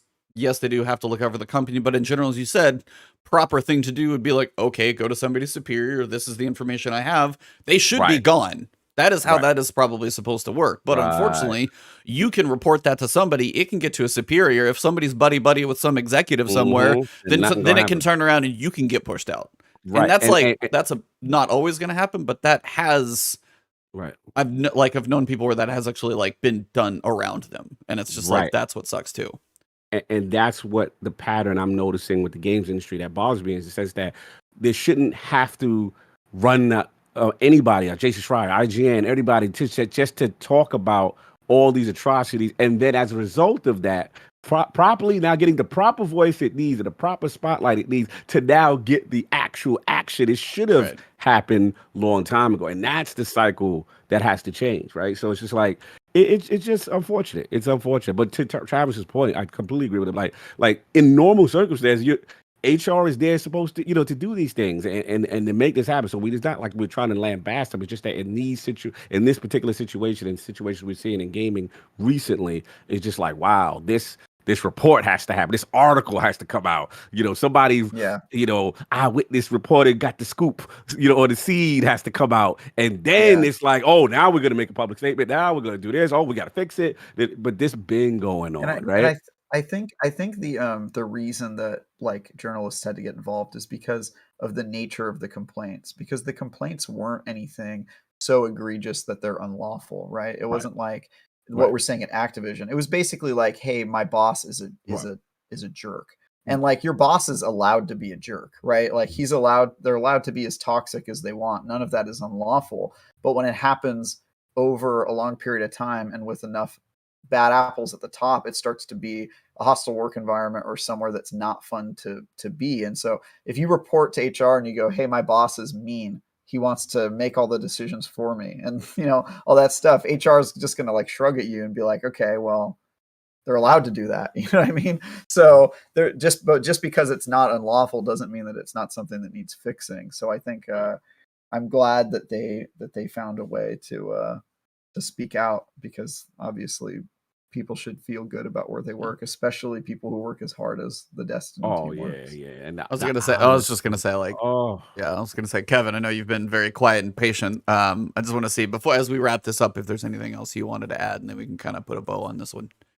Yeah, I was gonna say, there's a lot of people in the community that I know that have talked about having their dream job of working for Bungie, and especially I think over the past 6 months or so, we've actually seen quite a few community members now being Bungie employees, not just contractors, but real jobs. And as you're bringing these people in, that they have this dream job of working there, and as a company, you want to hopefully not have these wrong expectations of when people come in thinking, oh, this is going to be great. Here I am. And then end up having these bad experiences. And so, hopefully as we're seeing more and more people go over there and start working there, that they're going to make these changes and start turning things around to where you're getting these really talented people working in there and they want to stay. Yeah, that's the hope. That's the hope. That's why, at least at the very least, I respect it. They at least try to get in front of it. And Pete Parsons made the statement. I read it thoroughly, and we'll see. The thing now is the magnifying glass is there, right? The eyes are there. So if you mess up now, it's only you. There's not a lot. Yeah, not a lot of rope left on that one. So exactly, because unlike the last point, unlike the Activision situation, where the spotlight is clearly on them, and then we had a report that the new people that they had appointed for leadership, both male and female, then the female left because she felt she wasn't getting paid. Like, to me, that's egregious, because you're literally in the hot seat. Yeah, this is the time to be overpaying women. This is the time to go extra. Like, hey, are you okay? And you still, like, that's what I was like. I was and like, also that's some of the stuff that Activision's being accused of is illegal. Oh yeah, that is illegal. There is a difference. Yes. It's on another level, and that's why it's like it's not good. We don't like to see it, but again, it's like when you do compare how it's being handled from executives down, and also what was done, it's like it is a different level. Neither should happen. Neither are good places to work. But again, it's unfortunately to see the other example that. Someone lost their life. Exactly. So it's pretty bad. Awful. Yeah. But as we kind of wrap that one up, biggest thing to say to all you guys is treat everybody with respect. Male, female, does not matter. Just treat each other with respect. The golden rule seems really stupid and simple, but it is exactly that. Like, treat somebody how you want to be treated. I mean, granted, if you're an asshole, then that's different. You may have an issue with that rule, but generally, treat people with respect, because in the grand scheme of things, that's like, we only work together if we do this decently. So, yeah. I did want to ask our two guests, though, depending on how much of it you actually followed, with regards to the Game Awards. I know Cog definitely watched it. I don't know if you paid much attention to it at all, Kevin. Do you guys have, because we gave our full thoughts on it, and I'm sure there's been plenty of those, but at least you two guys, since you probably haven't had a chance, at least with the four of us, to kind of bounce everything off. Thoughts on the show, any big standout reveals, kind of fun moments, any surprising rewards? Kevin, you can go first, because guest, I know Cog's talked about this a little bit. I've already listened to part of his, so. I like that you called Cog a guest, by the way. That's gotta hurt, huh? I like that. Yeah. Now. I mean, I guessed every now and then. So there's one game, and unfortunately the name isn't standing out to me right now, but it was the game from some people that formerly worked on Dragon Age. Bioware? Do you know what was going on with the game? What type of game was it? It's like a first-person Magic game where people would like travel in and out of these realms. It's like a really beautiful I know what you're talking about. game. Yeah. It was there were like portals. And there were people like going between the different portals, and I know what you're talking about too. I totally forgot about that reveal. That's the game from the reveals that were at the Game Awards. That's the game that I'm excited about. I'm blanking now. I'm like, I want to know what is this game from Game Awards. Come on, Google. That doesn't help. There's too many portals. Yeah, portals is his own game. Nightingale. That's it. Yeah, yep. That was so weird. Look, it was I don't even remember that one. It was a crafting survival game with some old BioWare, with some roots in old BioWare RPGs. That's because it has that like old, I don't want to say old, but it almost has like a different century like clothing style. Like you would have pictured this is like okay. Yeah. And it had some co-op in it, which interested me, of course. Of course, something that my wife and I could play together. Yep, so. Absolutely. It's like old-timey weapons and some magic, but big scale on some of the. Yeah, that was. I do remember that one. I remember this. It looked really good. Yeah, that was kind of Victorian survival game. Victorian. Yeah. Yep. I remember this. It did look good. The other game that I was initially piqued my interest a little bit, but then some some friends of mine turned me on to some things was the Star Wars game. Eclipse. Oh man, I talked about this last week. Yeah, initially it's like, hey, that game sounds interesting. It's in this new sort of era of the Star Wars universe that we're getting some new stories in. But boy, that talk about skeletons in the closet or something like that. I mean, that developer just sounds, like they've got a whole lot of things going on, and a bunch of my friends were like, "Yeah, I'm not touching that game with a 10-foot pole." Well, they also haven't made a good game in a decade, so that's like the biggest problem, I think. Going in, McClunky going in. In case anybody's wondering, the developer. I love Star Wars. I was super hyped, and then I saw the developer, and I was like, "Oh no, no Quantic," because they legitimately have not made a good game in like a decade. Like, and that's if you like Heavy Rain, and I didn't. I didn't. Okay, like your Heavy Rain, Beyond Two Souls, Detroit. Those are the big I like three. Detroit. Bad. But if you don't like Heavy Rain, I like Detroit. But if you don't like that, you'd have to like it. Detroit, dude. They make the robots sit in the back of the bus. It is so cringy, that game. It's so bad. Android discrimination. Let's go. Yeah, but dude, that's so on the nose. It's not even a metaphor. They basically were just like, what if slaves were right? It's like, oh, come on, dude. Give me a break. I like Detroit. I like it, man. But I feel, listen, if you don't like Heavy Rain, there's nothing Detroit. I like Indigo Prophecy. I like one of their games. Indigo Prophecy is like was one of my top games of the original Xbox generation, and back when I came on PC too. And I don't know what happened. Heavy Rain, I just thought the writing wasn't good. Two Souls, obviously not a well-written game. Even Detroit is like cringy to me. I just don't think they're good at writing stories. And the problem with Star Wars is that if the story isn't nailed, the game is terrible, because people assume, oh, the story doesn't have to be good. It's the Star Wars universe. We'll just rest on our laurels. No, the Star Wars universe is a sandbox for you to tell stories. And if the story's bad, all you have is decoration. That's all you have, Star Wars decoration. And so lightsabers aren't going to save a Quantic Dream bad story, it sounds like. And people think that it will. People think, oh, the story doesn't have to be good. It can just be mindless fun. But I was like, I will definitely say though, like, Quantic. I was like, I played Detroit though. I haven't played Heavy Rain, I love Detroit. I actually like enjoyed, like, I thought Detroit was kind of cool. Like, I only played through it once, but I don't know. It was just the like certain experiences you could choose. Like, you had to get them off that roof. You had to make the right decision. I was like, I'm a choose your own adventure guy. I was like, I read those too. The adventure has to be well written, Cog. I like the back of the bus, Cog. They were on the back of the bus. You ain't over that scene. Yeah, apparently this one cut him deep. I don't know. So it cut you deep. It didn't bother me like that. But look, there are people that I know that agree with you, that say, hey, their games don't do it for them. I feel that. It's just for me. I like their game.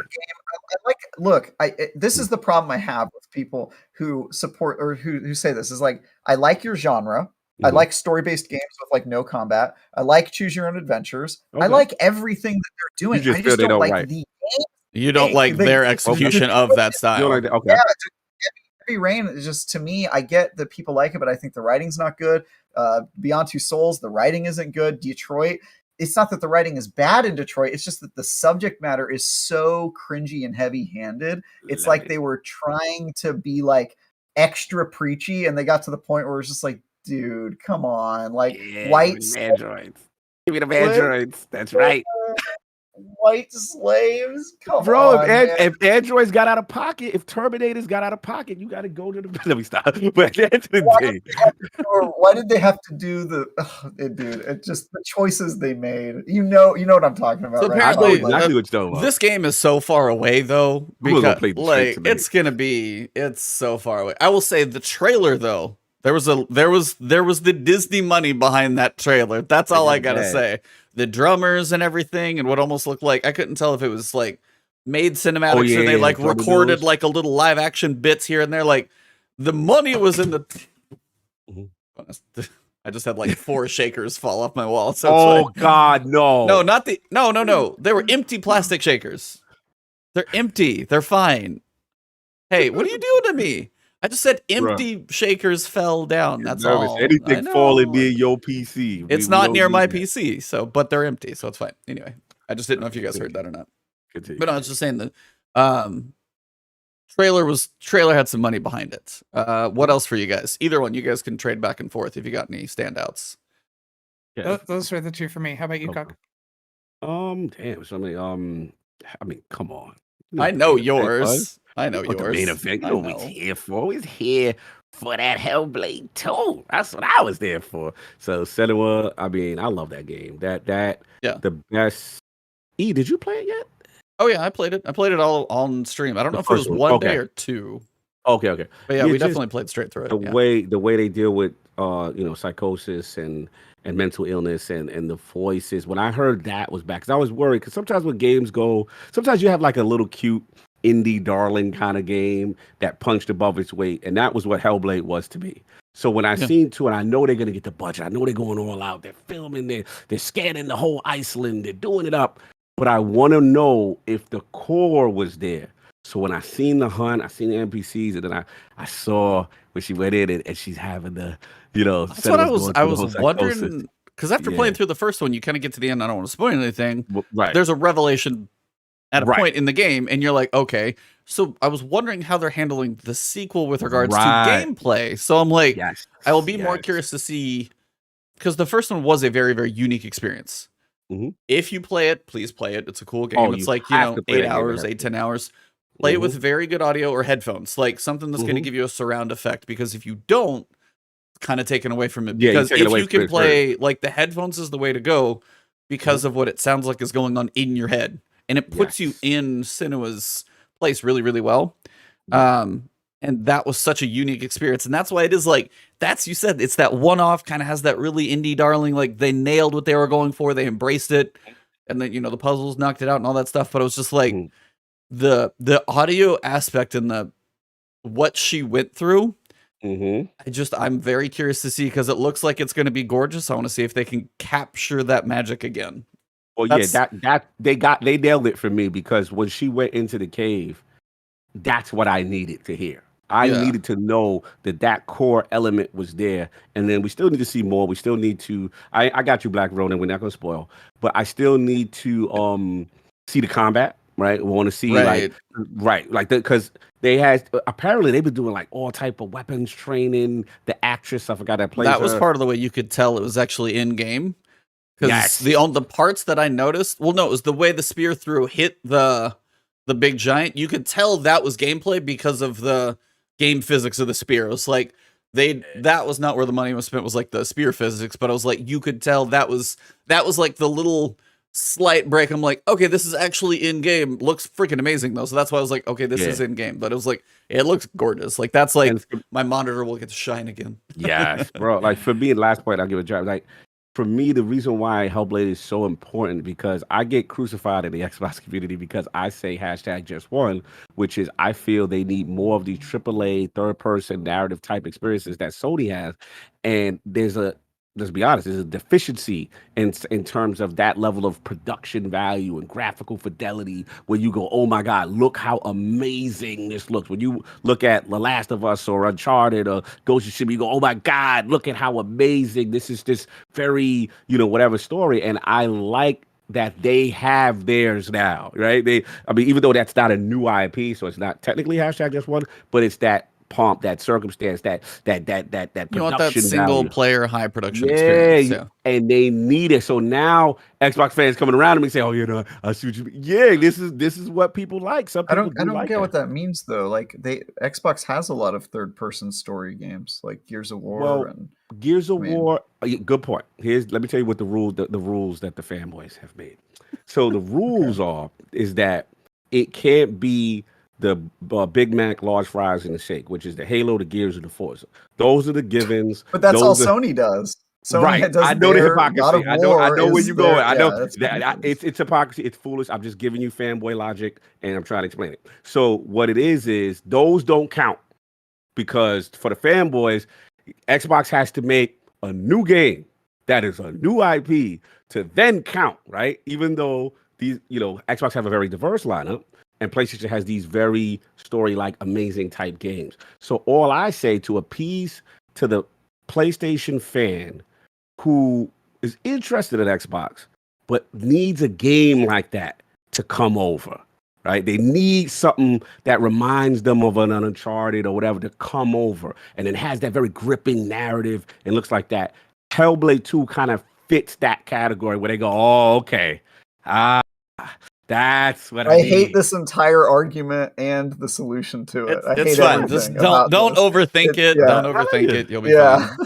I'm telling you, this is deep fanboy logic. I'm breaking it down for you. This is crazy to me that exists, because like, and also here's the other thing. Anytime Xbox tries to do what you're talking about, people don't play the game. Dude, remember what was the Quantum Break? What was the game where you the girl with the robots that Recore? Yeah, Recore. But they don't count that. That one, they didn't play that one either. Like they don't count that. They wanted people don't like people did not like Recore for some reason.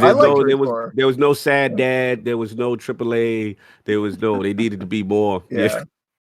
And obviously they don't count the Tomb Raider, which is just exactly they say that's exactly what it is, but they say that's not a new IP, and Xbox doesn't know how to create their own new IP franchise. I'm telling you what it is. These are the arguments they give. Nuts. So this is like ultra reaching. Bro, I created #JustOne for that purpose. But you're giving into their terrible premise of their question, which is that Xbox has that problem. Like we know it's fanboy. Anyway, I'm sure you understand, but I know exactly what you mean. I know. I just laugh at it, but it's funny because as it happens, the goalposts move, and it's just funny to see this whole logic. That's all. Hey, all I can say is between is that person? Anyway. Perfect Dark. No, that doesn't count. First person games don't count. I was like, we don't actually know what that's going to be yet. Yeah, that's going to be a while. No, all I can say is like between PlayStation and Xbox, it seems like the future is bright because you're not going to be bored if you're a gamer. You just have so much stuff to play. If you're a gamer, you got stuff to play, baby. Yeah. Or you can just play Destiny like me. All I can say is like, I mean, you, Kevin, I will give you props because I have enjoyed Destiny more mixing other things in. And it's like, and if you enjoy Destiny as much as you do living in it, then more power to you. But I was like, I will say I actually enjoy Destiny more when I play and then take a little break. And then when I pick up and shoot a gun, as soon as I step back in, like every time I'm like, hey, I'm going to go play Fill in the Bank. Like I'm going to play Grime or I'm going to play whatever. And then I jump back in, I pick up a gun and I fire it at one fallen head and it pops. I'm like, there's that little dopamine hit again. I was like, so it's like, it just kind of refreshes that cycle. We talked about most of this last time. Cog, you got maybe one more that like stands out to you? Yeah, Elden Ring looked great. Shoot me in the head. Damn. Yeah. I feel your pain, brother. I feel your pain. I'm trying to remember. It was so much stuff that was shown. I mean, I know I know you and I are Somerville fans. I know that's ours with Inside for sure. Huge Somerville fan. The Alan Wake 2 better have quality of life improvements because that first one I just played through and that did not age well. The Wonder Woman game. Because it's I know the Nemesis system, right? Yeah, Nemesis system. And see, technically, Trav, that's a #JustOne. It would be a new IP, and if they follow, you want them to buy that though. You want them to get that exclusive. If they throw a bag, I ain't gonna say no. You know what I'm saying? But the Warhammer game I thought looked interesting, and I don't know what the gameplay is on that one, but and the cowboy game, the futuristic Evil West. Yes, that looked cool. Forspoken, look, people hate No, I'm definitely playing Forspoken. It looks, it's like it looks like it will be a very fun, pretty game. And my intriguing thing is like the gameplay looks cool enough to keep it active. And then if the writing between the writers, because it is Gary Whitta, Amy Hennig, those two, like I'm like, damn. Because that's Rogue One, and then Amy Hennig's all from Uncharted. Like, put those two. I'm like, okay, I think they can hopefully write a story. So hopefully between those two, So Forspoken looks cool. I will say the gameplay I looked at of some of the gameplay where she's running around doing some magic. Her little self commentary, in my opinion, probably needs pulled back a little bit because she's like, oh, look at that. That's cool. Like, she's like almost like in revelation over what she's doing. I'm like, if it does it for like 25-hour story game or something, that's going to be a bit much. But I was like, overall, everything looks pretty cool. Like, generally, I'm looking forward to it. And it's in May. It doesn't have to be in February. Please stop putting stuff in February. Something is coming in February that's just gonna die. Oh, what is it? Crossfire X? Is that right? I was like, why? I said it on stream. I was like, why did you like? Who's gonna? And then they not on Game Pass. I was like, oh, y'all really try to get. Not on Game Pass and in February. No, you lost. Like, just move. I was like, bro, just move. Somebody got to play because it's just too much. Horizon, Elden Sadly, all three of those keep advertising that date, and I'm like, nobody's gonna budge. I swear, nobody's gonna budge. I don't get it. I don't understand why. I think Crossfire X will actually do better than you guys think because it doesn't have a lot of overlap with any of the other games coming out in terms of audience. It's like the only like shooter, and it's got like a story-based shooter as well, and it looks has good. Multiplayer. Yeah, I actually think it's going to do better than you think. I think the real competition will be all the third-person adventure games that are coming out. Like Elden Ring is going to divide. Elden Ring and Horizon. Elden Ring and Horizon is going to be like. There's a lot of overlap in the player bases. I was like, you could technically burn Horizon in a week if you wanted to. But I was like, I can't do it in like 3 days and enjoy it. That's the difference. Like if I wanted to like play Horizon hard for a week on stream, be like, hey, Friday I play, next Friday it's Elden Ring. Technically, you could probably do that. But as Witch Queen sits in the middle of both of those, I'm screwed on either end. So anyway, I'm sorry, I'm still stuck on this. What about Psychonauts 2? That meets all your requirements. No, not mine. No, people don't like looking at that one. People don't like looking at that style. No, I'm just kidding. Why does that one not? They say no because they say the production value is not. That's indie fodder. I'm telling you what. Let it go, Travis. You can't logic. You can't logic this one. You're never gonna. Not an argument you can win. Yeah, give it up. They're creating a game that doesn't exist and telling you until Xbox makes that game, it's not good. That's crazy. So forget about all these diverse, amazing titles. If this one specific style of game does not come, then they're not coming. So I'm on the hunt for that. Dude, I'm advocating for them for this to get their game. It got nominated for Game of the Year. Yeah. And it got nominated for its visuals. What do they have with production value? I know. You know. Oh, I forgot. Sorry, it's multi-plat. It's multi-plat. Because it's PC? Yeah, hashtag just what means exclusive also. You want PlayStation as well. Oh, they did. Yeah. Yeah. Remember it was Kickstarter. Okay. So better next year will be a sequel, and then it won't count anymore. It'll be out of the hashtag just one running. So you see the logic? You see what's going on? Anyway, Travis's head's gonna explode, and Cog's is gonna laugh while it happens.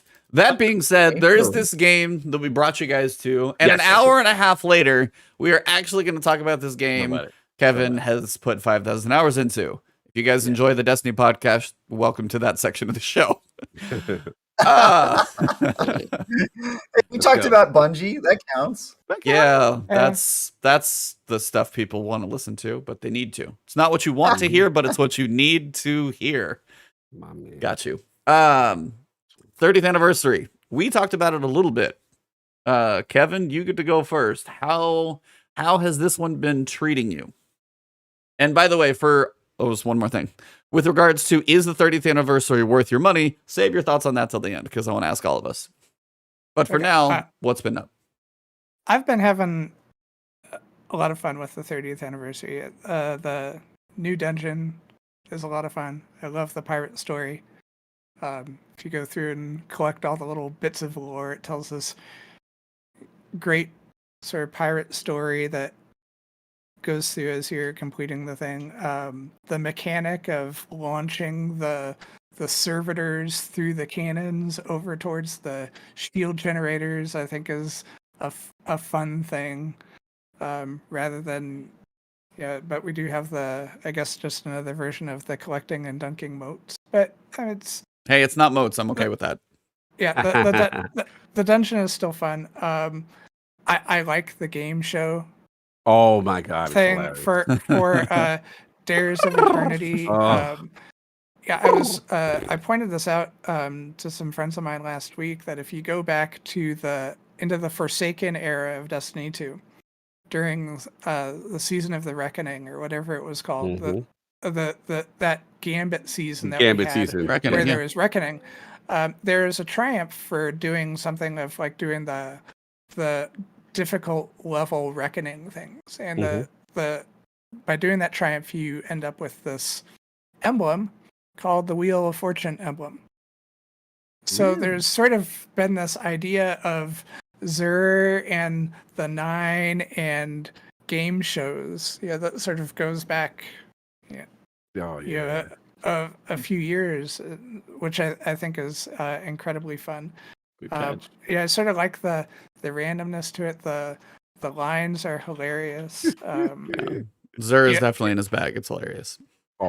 I have grinded it out enough that I have gotten the large boulder, the size of a small boulder spaceship. But the egg. I've seen the Xur egg. And so now it's like, it's wearing a little thin. Like, Have you got the catalyst? Does that get you the catalyst too? I have gotten the catalyst. Okay, so yeah, you're like anywhere from 65 to 80 runs is about what I hear it takes. I'm about it. I'm over 80 at this point because I've done some more with friends and clanmates after I got those things, and so still playing it. Forerunner catalyst. Got to get that Halo pistol catalyst. Why would you keep playing? I know. I'm actually. I need to find a group to play with. It's been a good thing for getting cookie materials for the Dawning. Yeah, it is a good way to get a mix. If you mix up, like, run with a different super, use a different loadout occasionally, kind of see what the daily modifier. Like today was like auto rifles and grenade launchers, and then just use a different mix. Like it is good for materials because it, especially for like. And like we ran the legend difficulty a couple times yesterday because we're going for the 30th anniversary seal. There's a triumph in there that you have to do some encounters on the legend difficulty for I guess 3 weeks, and so this was the second week of that. So something to do. Have you played all the other dungeons? I have played all the other dungeons. Where do you put this one with regards to I gotta ask y'all. I'm just about to ask. I was like, I'm beating Cog to it because he's gonna ask me. I need to know. So I'm gonna go bottom up. Okay. I'd say my lowest dungeon is probably Pit of Heresy. Okay.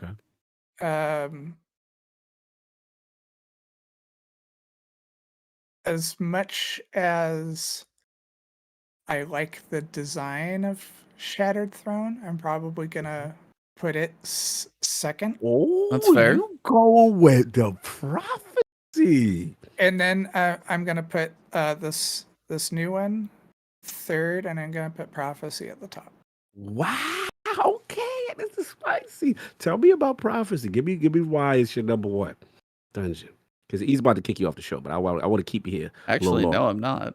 I think that the whole dark and light mechanic is unique. Great mechanic. And is something fun to deal with. And as I've played the Prophecy with some of my friends that are experiencing it for the first time, sort of them learning that is to me so much more interesting than well, you just have to like stand on this plate and shoot this thing or something like that, or you just gotta follow the symbol and go find that. I thought that was just more interesting. And then the cube room encounter, is super cool. Just how the things rotate. The after they added in the 9 weapons, the old Trials of the 9 weapons. Yep. Just that's probably what elevated the loopholes. Definitely to the top for me is that there's Ikalos stuff too. Sorry. A lot of weapons and that. Because before I was still trying to go back. I'm still to this day trying to grind for that original Ikalos shotgun roll. Bench barrel. I keep getting like one of the perks and not the other one or something like that. It's like never working out. So I was grinding that for a while just for that, and now it's grinding for Darkest Before. Yeah, a lot. So I have like one of those. And that's probably one of my favorite weapons of this season that we're in is Darkest Before. So nice. And then the Sparrow part, the ribbons. Yeah, that's classic. Okay. is a lot of fun. So trying to pick out what sparrow might work best, because I usually use the Scourge of the Past sparrow, always on time. That's everybody's. So I actually saw somebody ask for like ornament cosmetic type things for sparrows, because everybody just uses that one. If you have that one, why would you use another one? There is no reason to use another sparrow, because that is the best sparrow in the game because of its hidden perk. It's the one from Scourge of the Past. One makes them less likely to shoot at you. Less likely to shoot at you for swag reasons. That's not the reason that you should be using. It's the fastest sparrow in the game. It's faster than every other sparrow. That's also not the reason you should use the sparrow. Okay, why? Break it down. The reason why you should be using the sparrow more than any other sparrow is the hidden perk of that it has 2 extra boosts. It has 6 boosts instead of 4. So if you need to jet to the left or right or something like that. That's even better. Well, yeah. Yeah, it's by far the best sparrow. Like, why? Yeah, there's no... I don't use it for swag reasons. Yeah, I never got that sparrow. Ever. You did? Yeah, it's a pretty rare drop in that raid. I only got it because I had to do like 50 runs to get Anarchy. Yeah, I got the Anarchy, but I didn't get that. Well, you can buy it from the kiosk for yeah, you can get it for spoils of Conquest. How many spoils they want though? I think it's the full amount. I think it's 240 spoils. Yeah, they gotta bring it. Come on, it's the price of these spoils, man. They gotta bring the price down, man. All you gotta do is go find a group that is doing spoils farming on Templar and Vault of Glass, and you'll have a full amount in an afternoon. True. I gotta get with you, Cav. I gotta get with you, man.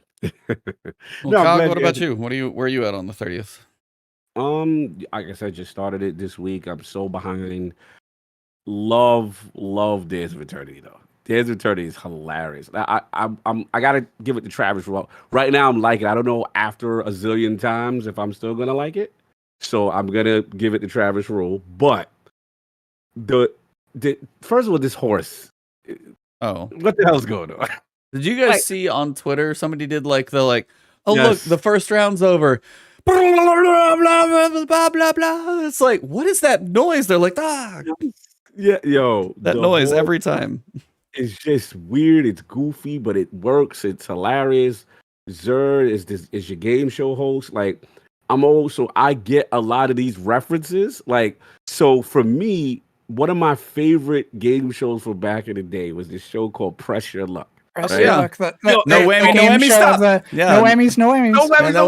Absolutely. Big money, no whammies. And you watch people get their hopes and dreams erased by this fictional character that would come on screen and literally, and it laughed. Oh, and it was like the bad graphics would come. It was like bad graphics. It was like an awful looking Battletoad looking character, and he would come in, he would erase all your, and you would see grown people be just devastated. Right, that was one of my favorite shows because you see the horror in it.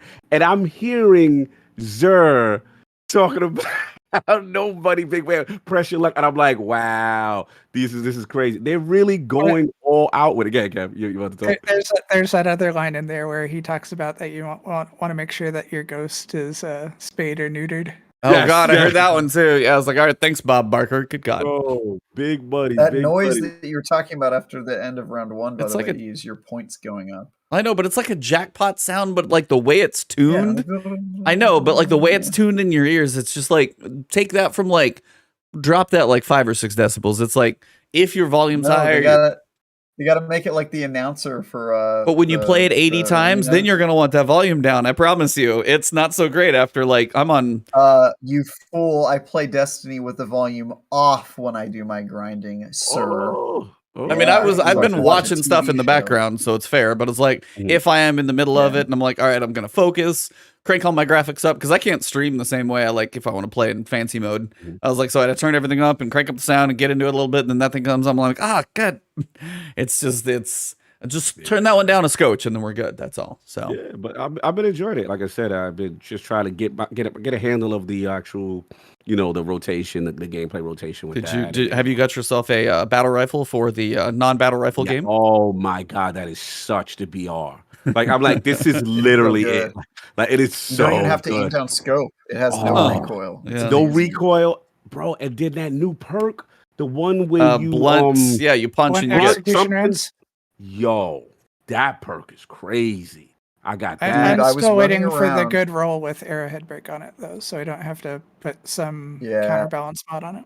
Yeah, which is that, Trav? I was running around in Destiny yesterday, just grinding some stuff out, and I had the BXR in one slot, and then the Forerunner pistol in the other, and I was like, dude, I am playing Halo. Like right this now. is. I could not believe it. By the way, that pistol is disgusting. I cannot wait to use it in I trials. didn't even get it yet. It is sloppy, disgusting, dude. Like, why would you use any other gun? It's what's the archetype? blows my What's the mind. archetype? Was it like, is it a 491? It's a sidearm with a scope on it. It's a sidearm with And- special ammo.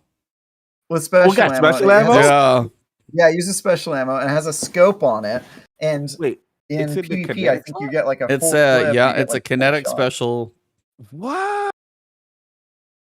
And then there's and the it can crazy perk three-tap. where you get the grenade.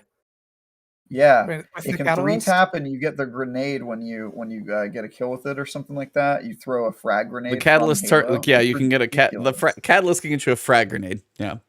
Let me frag ask you this, grenade, because yeah. I've been away, and it's embarrassing that I even have to ask this question. Oh. But before I answer the dungeon question, well, I didn't ask the dungeon question, but before we get into that, I don't have galley. What's the word? What's the word? You want galley. You want galley. It's a ton of fun. So Yeah. like is it like As someone who it's didn't not- play it's Destiny not- 1, what is it doing out here? What's it It's doing? very good.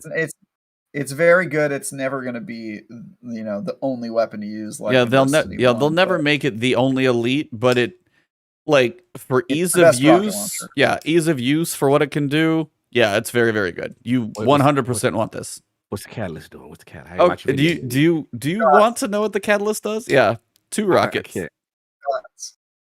two shots, and then the Wolfpack rounds make more Wolfpack rounds.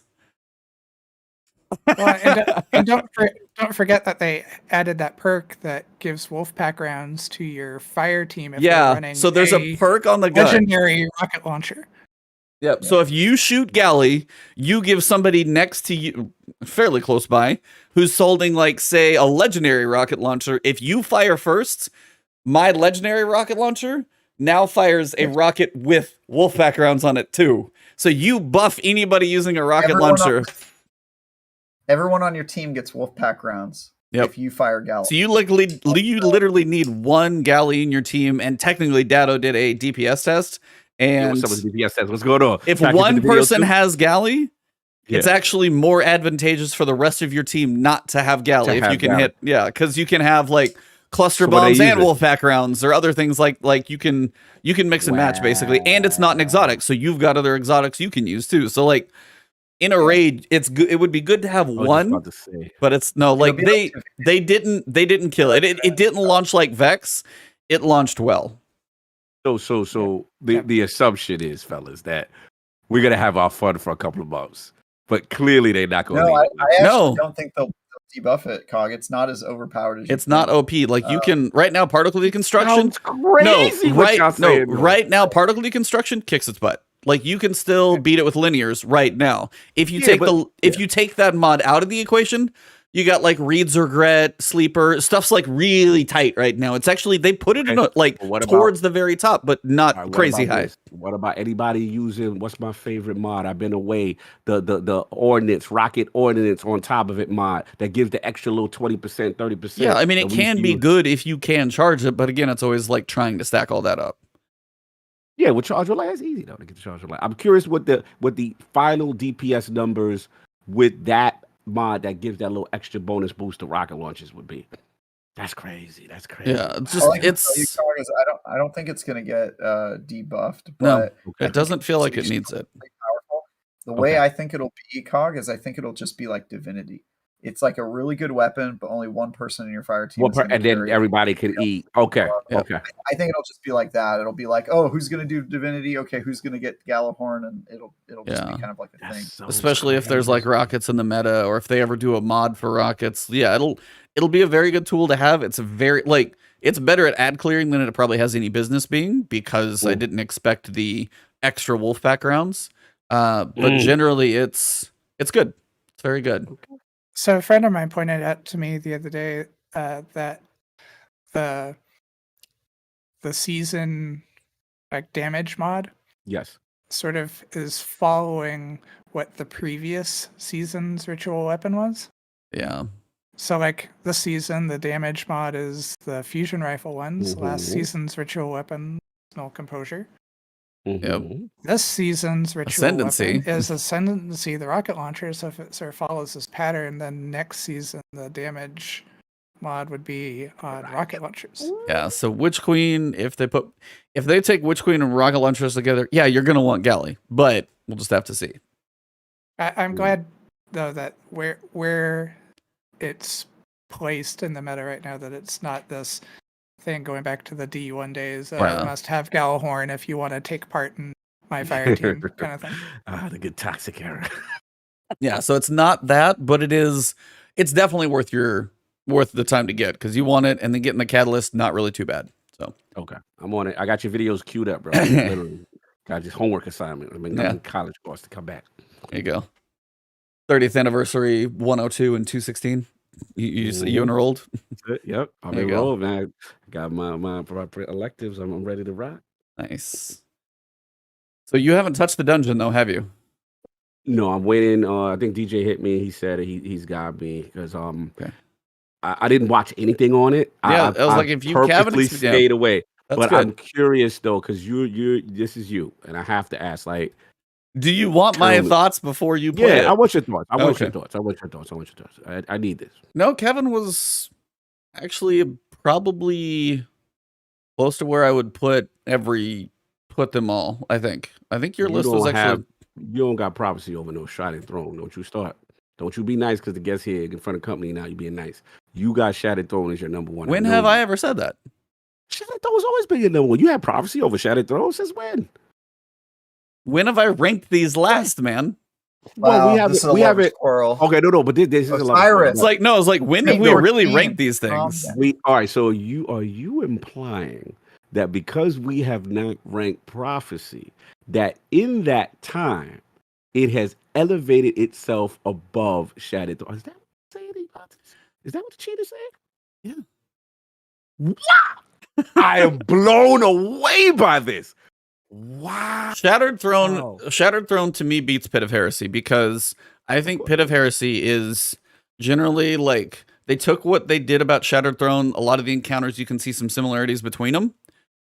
But if I look back, I like the novelty of being the first dungeon. I like the taken space. And I enjoyed just kind of the way the different counters. I enjoyed like the Ogre encounter. Took a long time. But that was like the first one for me to learn. Pit of Heresy, also a very cool one, but it's like you can almost like be like, here's this encounter, tweak it to Pit. Here's this encounter, tweak it to, and you almost get like the same sequence of events. Like they're both good, but I think as the first dungeon, Shattered Throne is generally probably better. I think Pit of Heresy is probably a little harder, just due to the little, I don't even remember, like the dunking fight in the middle. I think that's the harder encounter than the Ogre, because once I learned the Ogre, but I think I enjoy Shattered Throne more than Pit, generally.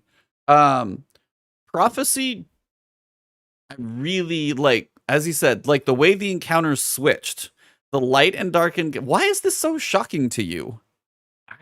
I cannot believe. I'm like blown away. Continue. Why though? Like, he's gone for 1 week and he comes home and his lover has completely changed. Exactly. It's like, who is he? What happened? No, because you know what it is, Trav? It's like the reverence this man would have for Shattered Throne. What? Like, you don't understand. This man would talk so strong. Like, this is what I'm talking about, Carl.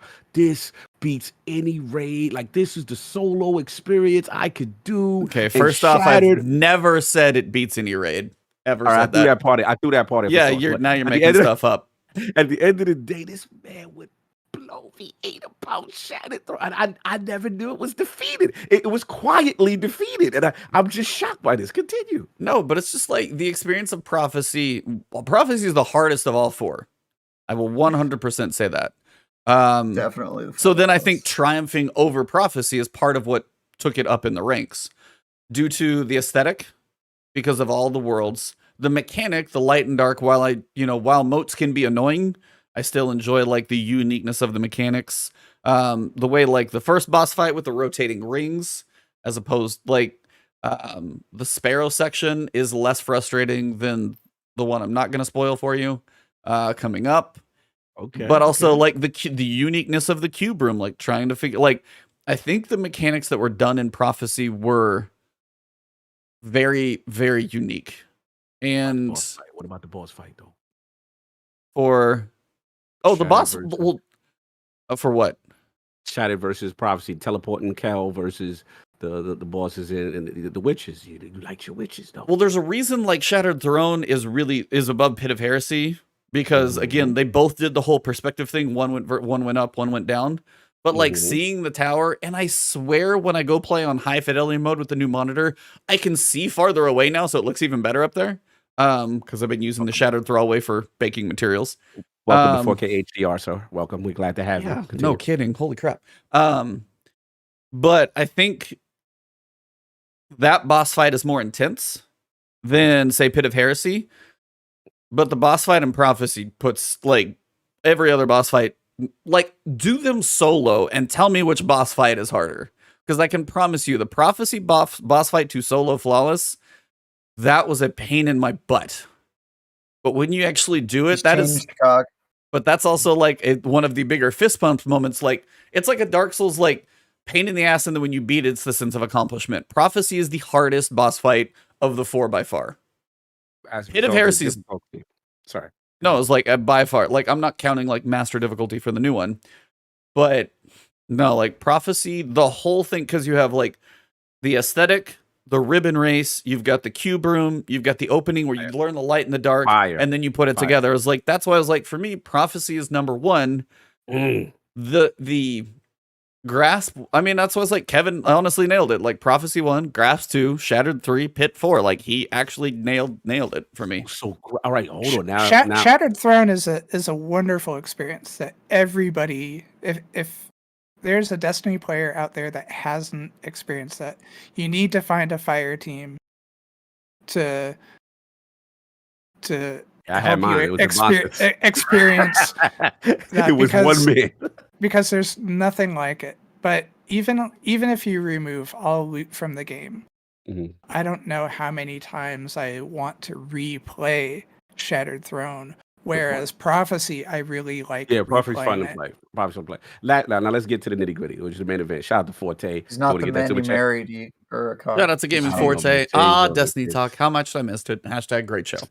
Thank you, Forte. Appreciate that $2 super chat. I saw you on yesterday. I know you missed it. Halo, I know Halo's outside though. But what I was gonna say though, like, all right, let's get to the main event. The one obviously I haven't done it, but you can talk in generalities. Grasp, right? That's what it's called now. Is Grasp of Avarice. Avarice. Okay, so now, Kev, you said you guys got it at the second. So that means it's like, talk to me. Like, what does it hit that it's like, yo, this is that thing, or we can't because it just spoiled too much. Yeah, so I don't think I can. You have to play it first. I gotta play. Okay. I also don't think it's. I don't think it's better than Shattered Throne. I think they'll. Let's go. Let me hear. Yeah, let me hear the Travis. Let me hear Lord Contrarian. I was like, I'm torn. It's a decent experience, but it kind of hangs its head on like lots of like gimmicks and like tricks that are really funny the first time you experience them, and then not as fun like the 5th time you experience them. I mean, you could say the same thing about Shattered Throne if you go back through and set that. And that's the thing. Like, I literally went back into Shattered Throne recently and did part of it up to the Thrallway just to farm for ingredients. Like, so your opening section in Grasp has things that you can learn.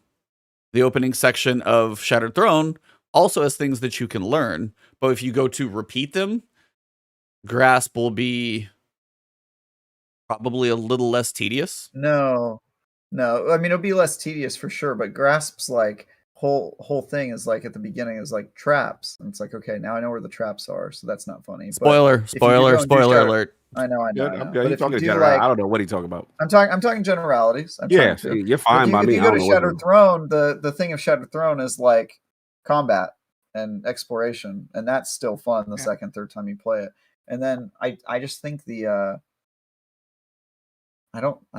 wasn't impressed by the boss fight, and the Sparrow section is fun, but it's a Sparrow section. You guys know what those are like, right? Like they're just Sparrow sections. And then the middle section that he was talking about with the servitors, I think that's the best part, because that part is like unique and cool. But I still feel like Shattered Throne is the better dungeon. It's got the ambience, I think, is better. It's got a boss that is super memorable, where you go to the top of that tower and fight her way up there. And I was gonna also, say, I feel like it should get some credit for being the first one. True. I feel. Yeah, I feel like it kind of should have to get the edge. Come back to me, because I'll be curious where I land when we get our next dungeon and say like season 17, I think is where everybody guesses that's going to land.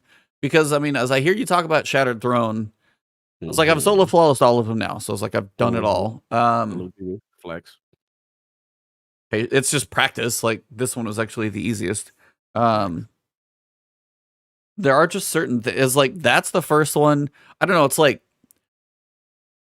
the music. And some of you guys don't listen to music in this game, but if you listen to music in this game, there's something about this one that I can't not enjoy listening to. Yeah, so it's like it's very good. So it's like Sky and the crew, Sky, Michael Salvatore. Yeah, like I enjoy it's this very one. Adventurous. It's like very adventurous and like gallant. And it's very cool. And when it kicks in at the right time, you're just kind of like, all right. Oh, this sounds fire. Okay. So I was like, I was like, those two are close. Like Prophecies 1, Pit's probably low. Those two are close in the middle. It would probably be. I don't know. Hold on, the Liz. One of my clanmates is in there. He says, I disagree, E. Shattered Throne has different mechanics to each encounter. Grasp is great experience, but builds mechanics like a raid. Music in Grasp is super fire emoji. Oh, yeah. Music is fantastic. The other thing that I'm thinking about with Grasp, though, is that on the master difficulty, you get the Artifice armor? Which yes. we haven't talked about that yet. Yeah, I just got mine today. So the Artifice armor that you get from the master encounters gives you an extra mod slot that you can only put in artifact mods. Oh, E's gonna go crazy for this. So where gave E a mod slot? Hold on. Where this gets kind of fun. I have thoughts about this, but you go. Where this gets kind of fun is if you get the arms, like I got the arms on my Warlock, is that I can slot all 3 champion mods.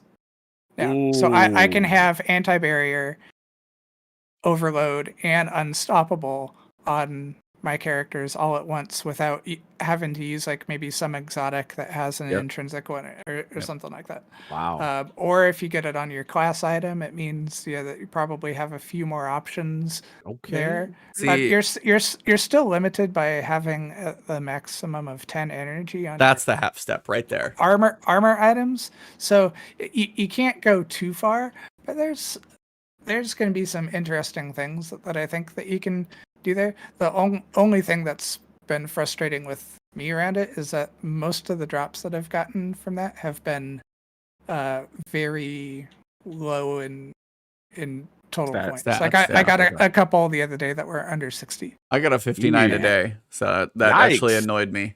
Oh no! So okay, I'm just gonna say this right now because I knew Cog was gonna be curious. Yes, we do get something called Artifice armor. It has an extra slot that will take seasonal mods, the only ones that come from your artifact. So you have your 4 slots like you always do. You got your stats, 2 seasonal or the ones that fit in there, and then you got your combat style.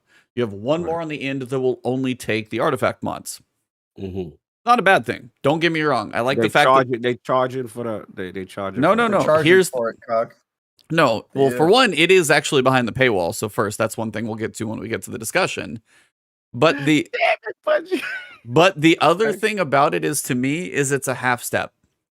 Because you gave me another slot, but now I have to spread the slots. I have to take the same butter and spread it thinner over that toast. It should be free.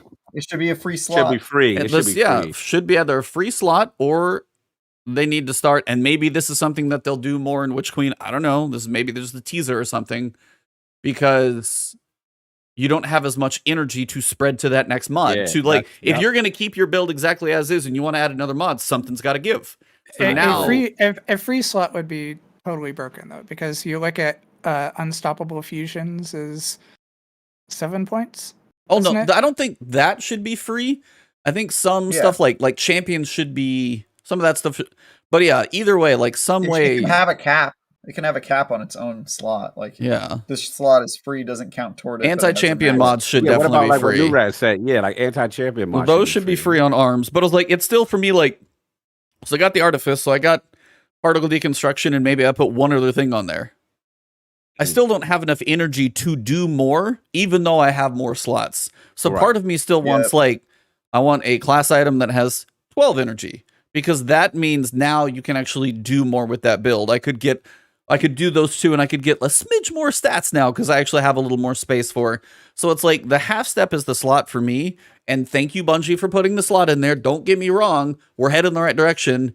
Now just give me some armor that's like got more energy on it that I can like go up to 12 now. I think Kev is right, though. I mean, not right, but I think Kev is on to something that Bungie ain't trying to hear that from balance.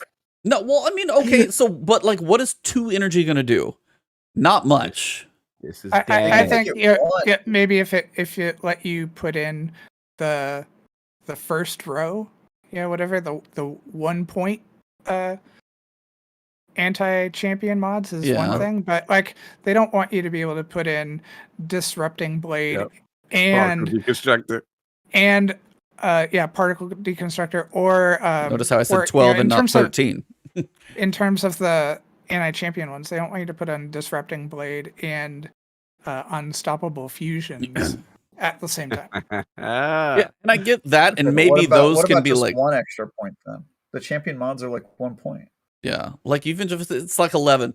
I guess my whole point is like you do have to spread it thin. If you have a build that's like 10 out of 10 energy, and you have this new slot over here, theoretically you're not going to be able to do that much with the extra slot without taking some piece of your equation away. Say you're perfectly set up like every little slot has, well, this adds to this stat, this adds to this stat.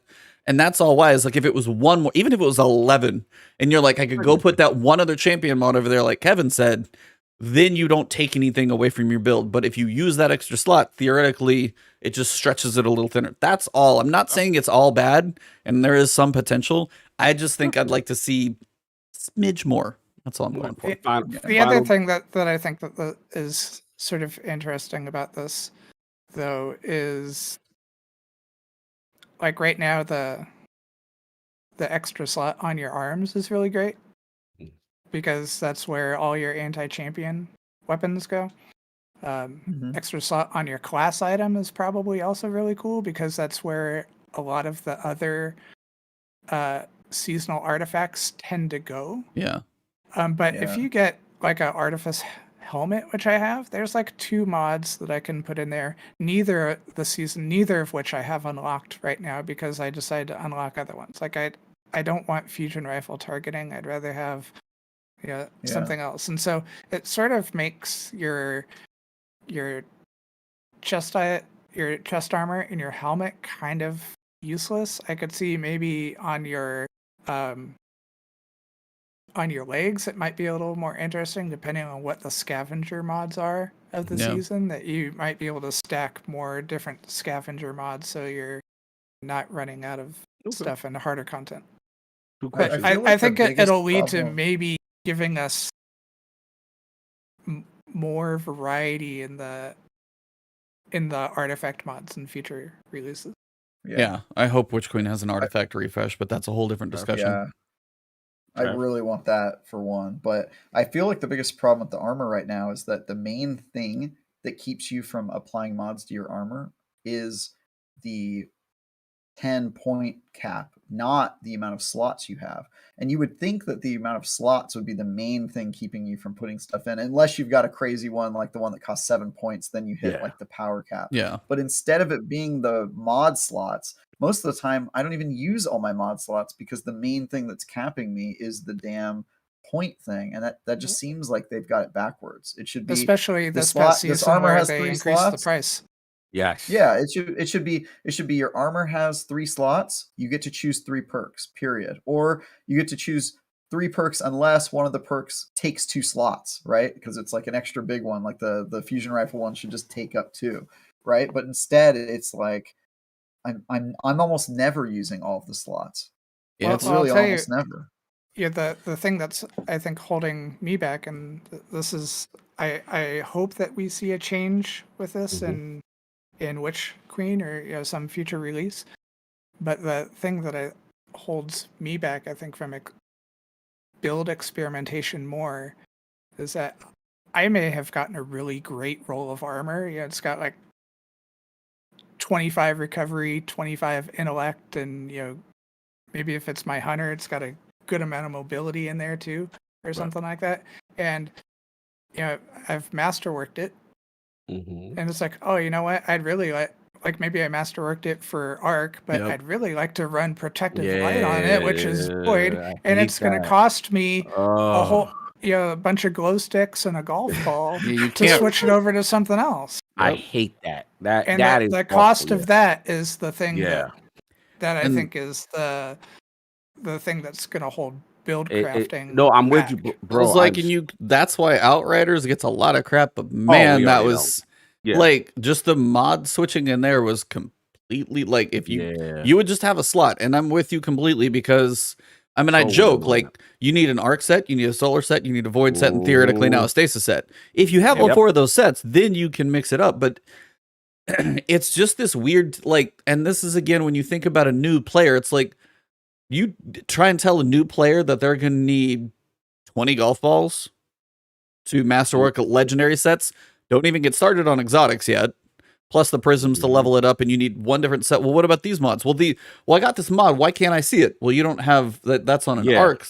Like, that's where it gets so convoluted with the armor. So no, and that's the thing. That's why I don't do it much either. Like, I've slowly been building up like my pieces of armor where I have like an arc, a solar, and a void, and spent golf balls and built it up. But if you do have that one, it's hard enough to get the stat roll, as you said, and then you're like, I need to somehow get 2 more chests with the or now 3 more chests with that perfect roll for this class, so I can have all of those and still have some of the, like, that's where you work so hard to get that one perfect roll, and you're like, well, what do I masterwork it in? Because now it's going to be stuck in Arc, Solar, Void, or Stasis forever. And so there's some great arc mods, like you have things like Powerful Friends or Radiant Light, which give you extra buffs to other abilities when you have those equipped. So like Powerful Friends gives you a +20 to mobility.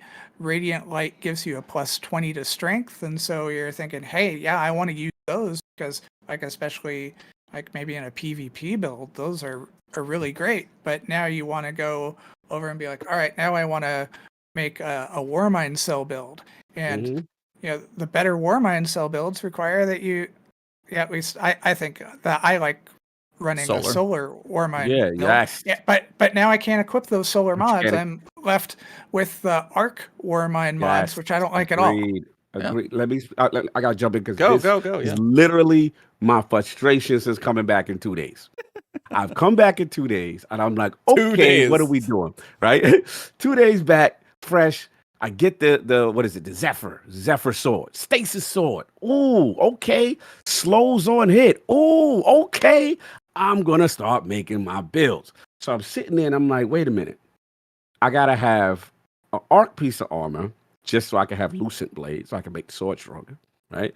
Then I was shout out to Asgard's got a great video right now. There's a Stasis mod that gives the build revolves around the shards.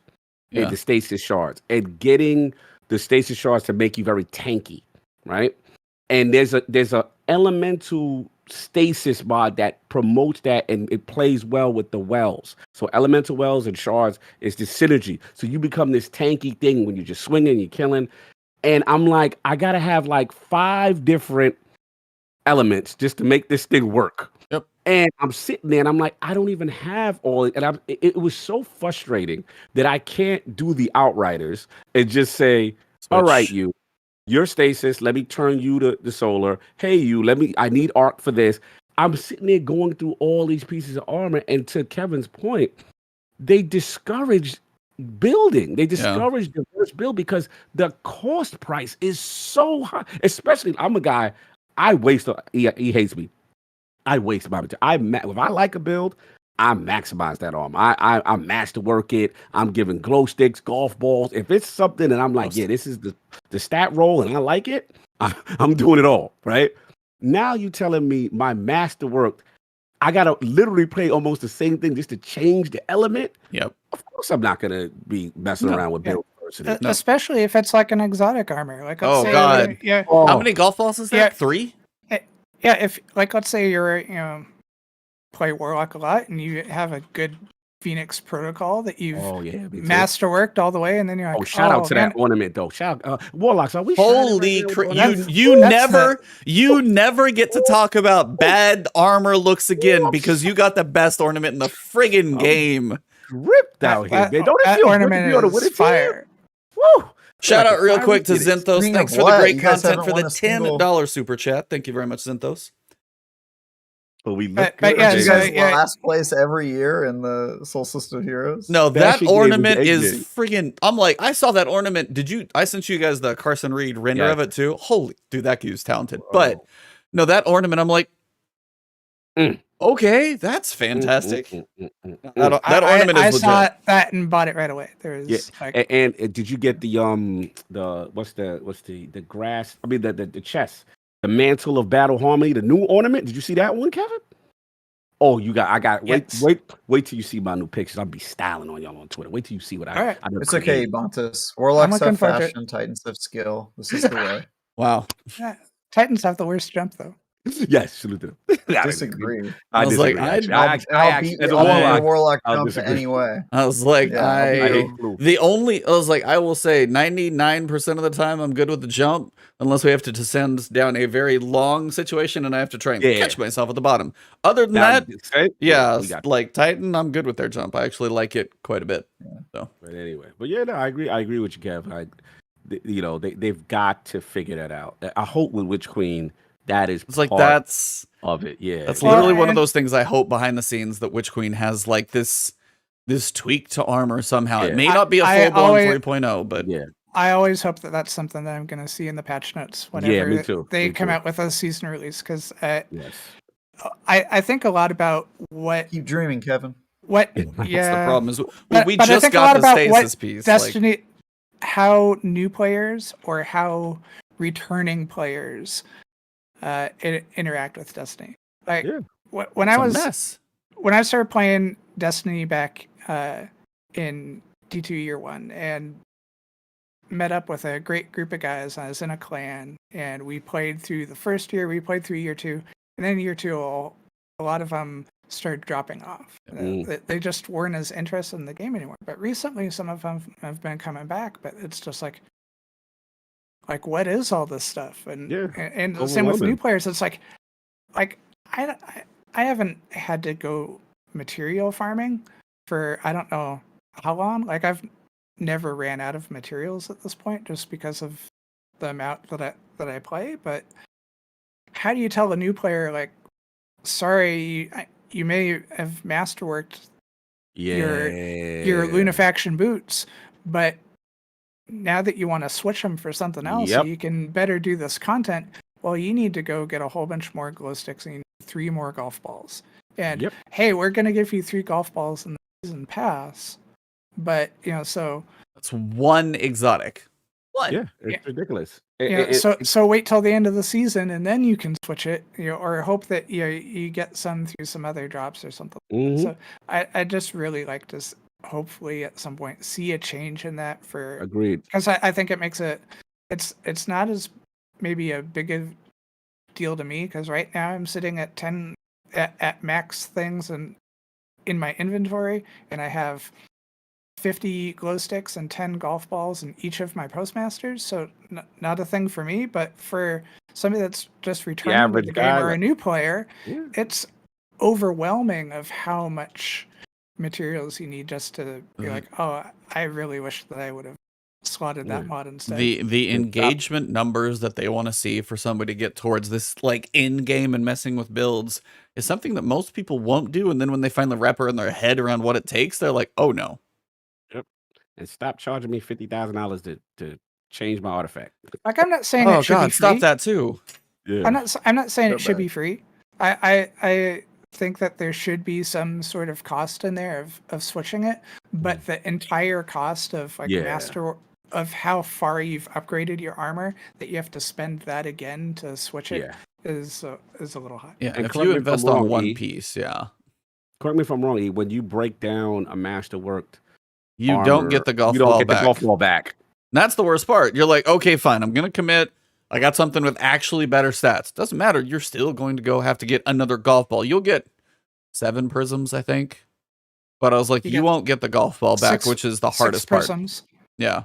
So you won't get. And even if you dismantle an exotic that you've masterworked, you only get 1 golf ball back. That's cool. Oh, you Of get the one 3. from an exotic. But yeah, it Okay. takes 3 to masterwork an exotic, though. Yeah. To get versus one of the one 3, so you still need 2 legendary. more. Yeah.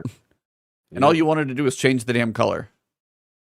I mean, that's what it is. All they are doing is limiting you is like Arc, Solar, Void. No, it's blue, orange, purple, now dark blue. I mean, it was a lot worse before when they had the thing of like where hand cannons and snipers, like the targeting and reloaders, only worked with void mods. Oh god. And yes. the, like pulse rifles and shotguns only worked with arc and stuff like that. At least we've moved on from that. Yeah. But some of the other combat mods, like the Warmind ones, the Charged with Light mods, the well mods and stuff like that would be a whole lot more interesting to me if I could try them out more. Yeah, but all the time. Yeah, the combat mods. The problem is, it's like we recently got introduced to Stasis armor. What, last season?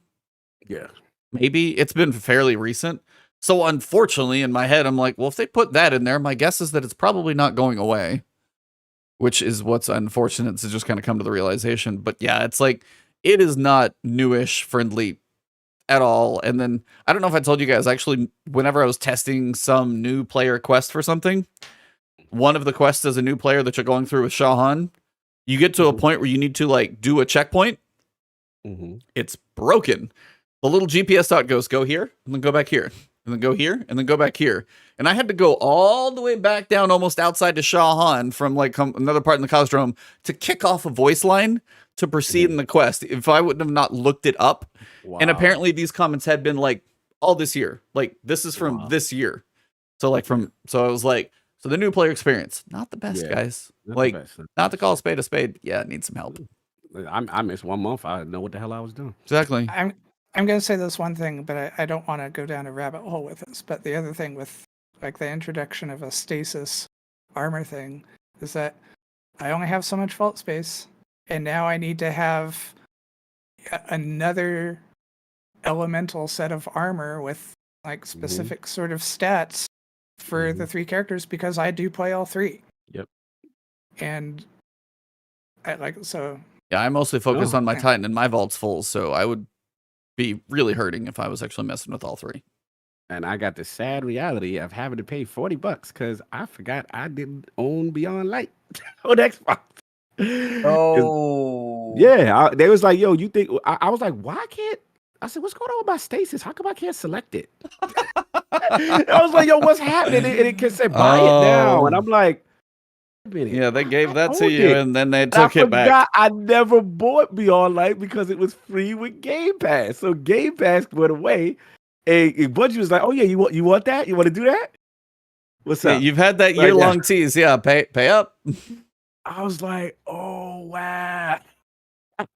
I was able to use Aegis Scepter, so they didn't take that away. Yeah, they don't take the exotics, they didn't take the weapon away. Subclasses. Bungie had me at the checkout line so I could turn on Stasis that I used to have. Can you picture the people who were like you but had been playing all year on Game Pass? And that, you know, whether they bought the seasons or not, but they hadn't bought Forsaken either, and they just lost their middle tree subclasses too? The middle tree subclasses left with Forsaken and Shadowkeep. So if like Game Pass, you just lost Stasis and the middle tree subclasses, you're like, I just lost half the damn game. What the hell just happened? I could totally see someone say, somebody be like, I'm done. I'm out. Yeah, I could totally see someone say that, but just had to let y'all know. No, that's a prime example of why that was not great. Yeah, like, I don't know. I mean, there were some sales for it. Sure, you could get it for like $32 for like all of them, but yeah. Anywho, so 30th anniversary, we gotta wait for Cog to play the dungeon, and then we will get that one post-holiday break. Last piece, Dawning. Who wants to talk about it first? We're gonna go guest because Kevin, this is your first event, and you have some nostalgia for it. And then, of course, Cog is smiling ear to ear. So, who's first? Go. I'll start out by saying I think that the armor sets this time are the best that we've seen of the Dawning sets, the ornaments. Be clear, Warlocks, but it's okay. The Warlocks are great, but I actually really if I were to rank them, it'd be Warlock, Titan, and then Hunter probably on the bottom of the three. But Hunter's on the bottom sounds about right. Fun. One thing that I think, as a continuing player, that I like about the Dawning is that it rewards you being a continuing player. Ding, ding, ding, ding, ding, ding. That when I started on Tuesday, my wife and I logged in, we went and picked up the quest from Eva, and all we had to do was learn 2 new cookie recipes to be able to masterwork our oven and to be able to continue doing other things, versus that it's rewarded me from doing that cookie baking from years past. Yeah, no, that's true, because the ship as well gives you benefits while you play this time around. Yeah, and that's the ship.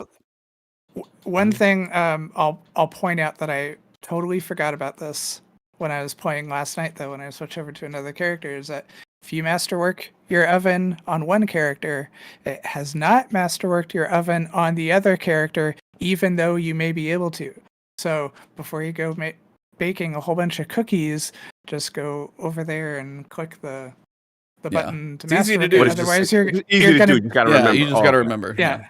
You don't have to go through any extra steps, but you remember to do it. Yeah. Otherwise, you're going to be spending 15 essence instead of 10, and that adds up after a bit. Yep. Absolutely. Yeah. I love it. Snowballs and shiny armor. Yeah. I've always been a Dawning guy. That's my favorite event. I do. I like it. I like the whole New Year's thing. It's festive. You got the snowball. And we cannot, look, we can't even lie now. We can't front. Dawning armor, historically, has always been, out of all the seasonal events, has always been the best armor. Usually that, the ship, this, Trav, what's going up against the Dawning armor, Trav? What you shaking your head about, Trav? What's your favorite seasonal event? What's your favorite seasonal event? I will say, if you say Revelry, you will become a guest on the podcast. I'm curious. What's his thing? What's he like? I want to hear this, Travis. I want to hear this. I think all the seasonal armor is bad, including the Dawning armor. You just think the season all?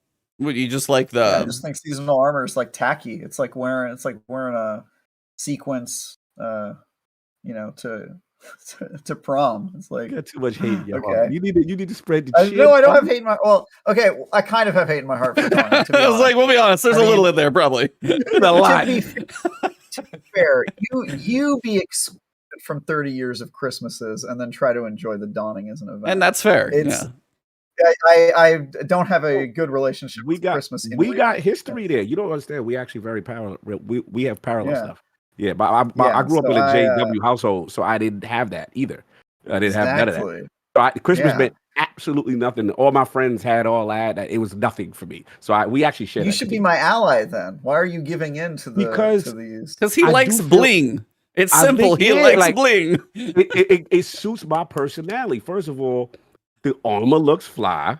Have you seen their logo, by the way? It's a big ass shiny gold. Yeah, like as a warlock, I want to look good. So every time the Dawning come around, gold chains, and the warlock armor is always the best. Warlock's always the best. Then the ships are fire. Then it's like, even though I'm not, the Christmas spirit guy, I think it plays well for people who's into it. So it's like, you got the little sparrow with the little Santa Claus thing with the glimmery. What did we get this time? Polar Express sparrow this time, I think we got. Yeah, like I think they do goofy things. I ain't gonna lie. Snowballs and the strikes and everywhere, that is for me. I wish they did more of that type of stuff with the seasonals. I think that's cool. That's cool. That has like a gameplay element to it. I think that's cool. Let me tell you what I just think everything else is like obnoxious. I think Christmas is obnoxious. I guess is my point. That's fair. It's not your holiday. I got you. Let me tell you where it was for me. When Dawning first came out, right? I didn't know about any of that stuff. So I'm Mr. Config. I'm by my vault. I'm just standing there minding my business, and I hear,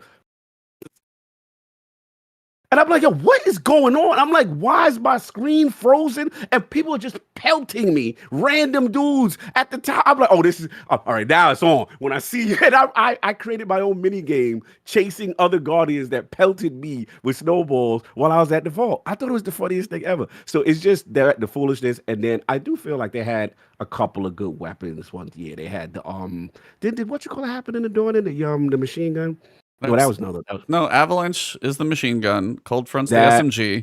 Glacioclasm's the new one, and the Zephyr sword. Yeah, Zephyr. I think it just had a nice little history. It's a New Year thing. I don't know. Call me a sap. I do like the cookie thing. I just have so many bad memories of grinding. I mean, the cookie grinding. The cookie grinding is like a low point for it. Cosmetically, I think the tower is very like sheen and shiny and tinsely and stuff. And I think the tree. I was like, I mean. And also, as you said, we've had multiple different styles of weapons now, as opposed to, I feel like we get an auto rifle for Festival of the Lost every time. All we ever get's an auto rifle. Other events, we haven't really got anything. So it's like, that is probably a consistency to the Dawning being a little more than some of the others, probably, I would bet. I think, unfortunately, the only seasonal event I actually respected got canceled.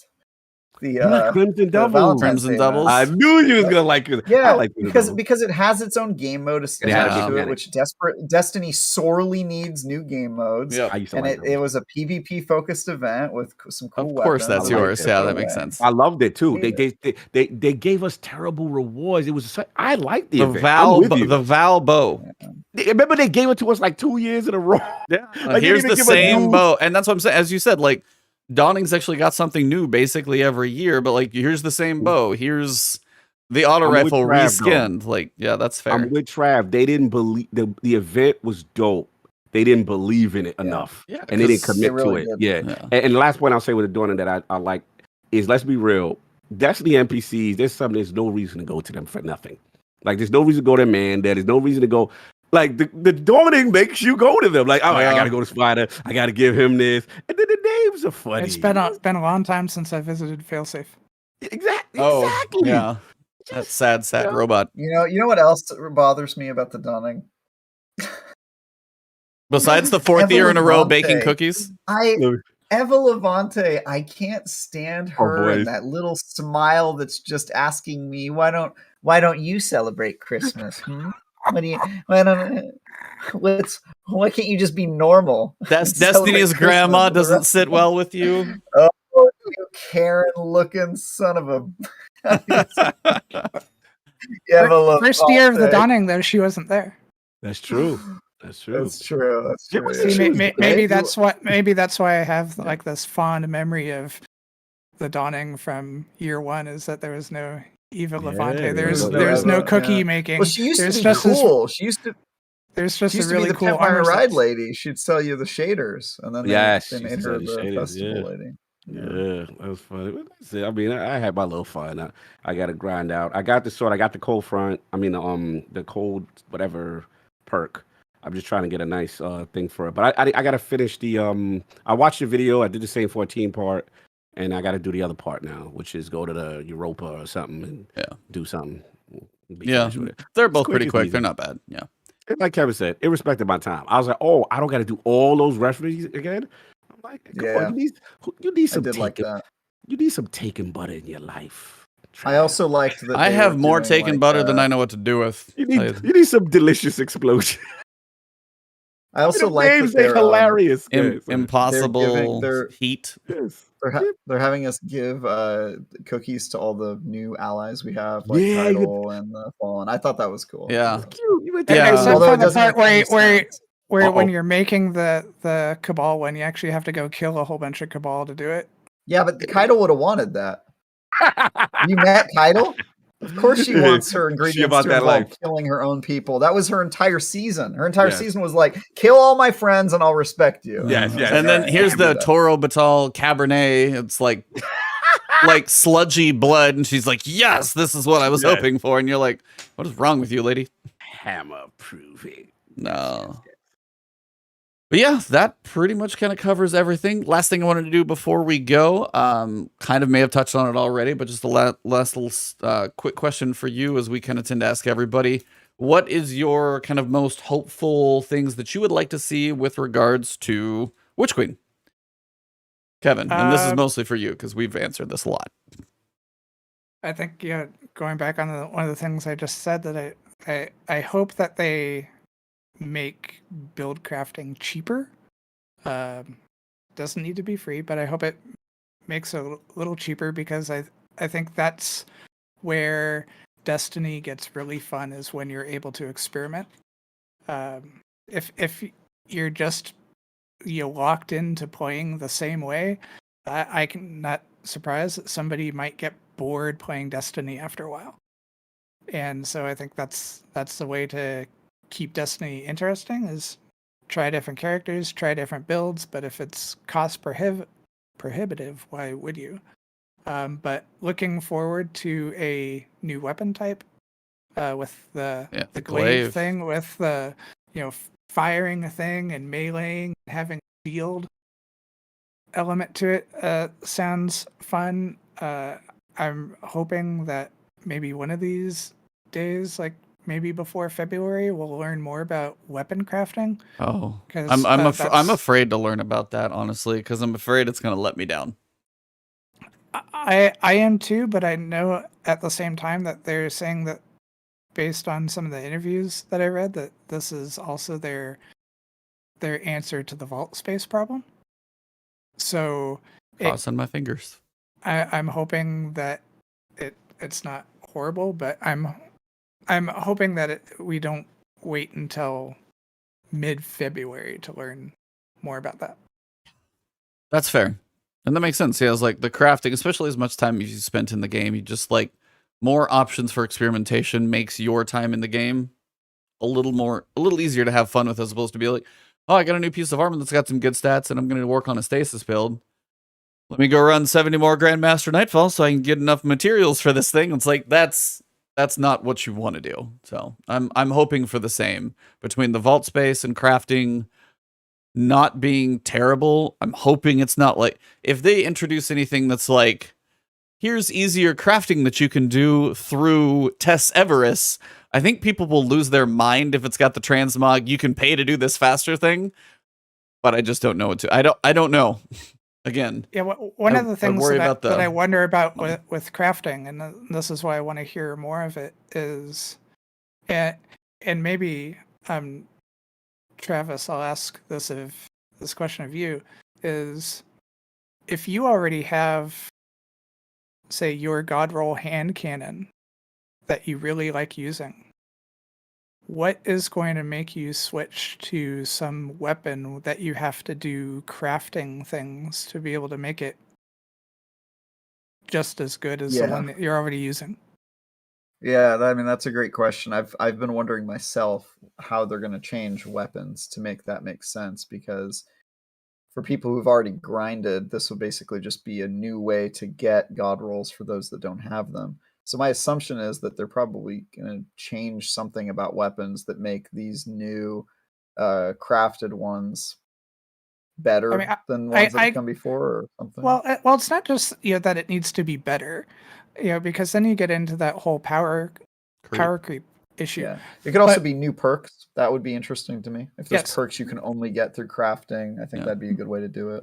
But I think you can't be rewarded a weapon that then you have to go through a whole upgrade progress to see its potential. Yeah. Because then if you're out this week grinding the new dungeon and you have your god roll Ice Luna that you want to be using in PvP in the Crucible, why would you use a weapon that doesn't maybe have any perks? So I gotta think that as you're getting these new weapons that will have the build crafting, which I didn't think that they said all weapons, but they said certainly that their glaive and the raid weapons were going to be this way. It sounded like the Witch Queen related weapons, like Season 16 and Witch Queen. Not they would do like future seasons and old seasons later, but it sounds like what launches when Witch Queen sounds like it's going to be crafting related, if I remember that quote correctly. So I got to think that like when you get a weapon drop in Witch Queen, that it's going to have like some perks on it and it's going to be a usable weapon. not something that's like, all right, well, here's a gun, and now I have to go through who knows how many hours to upgrade it to make it me even want to consider using it instead of one of the 300 weapons I already have. Yeah, it's got to drop with something, and hopefully you get something reasonable. I would imagine, like, it's going to have some random roll, but also those, I think the perk slots might look different. So maybe you can, like, when it comes to crafting, you can maybe slot like another, maybe it's got to be something like that. Because as you said, if I get a raid weapon, it's got to be a decent drop for me to like use the archetype, and then to change my version of it. Hopefully is something we can refine to be better and better. I agree. Yeah, it better not drop as like a white frame. Yeah, but the reality of this too is that if it's not clear already, I really like playing Destiny. So really, didn't know that.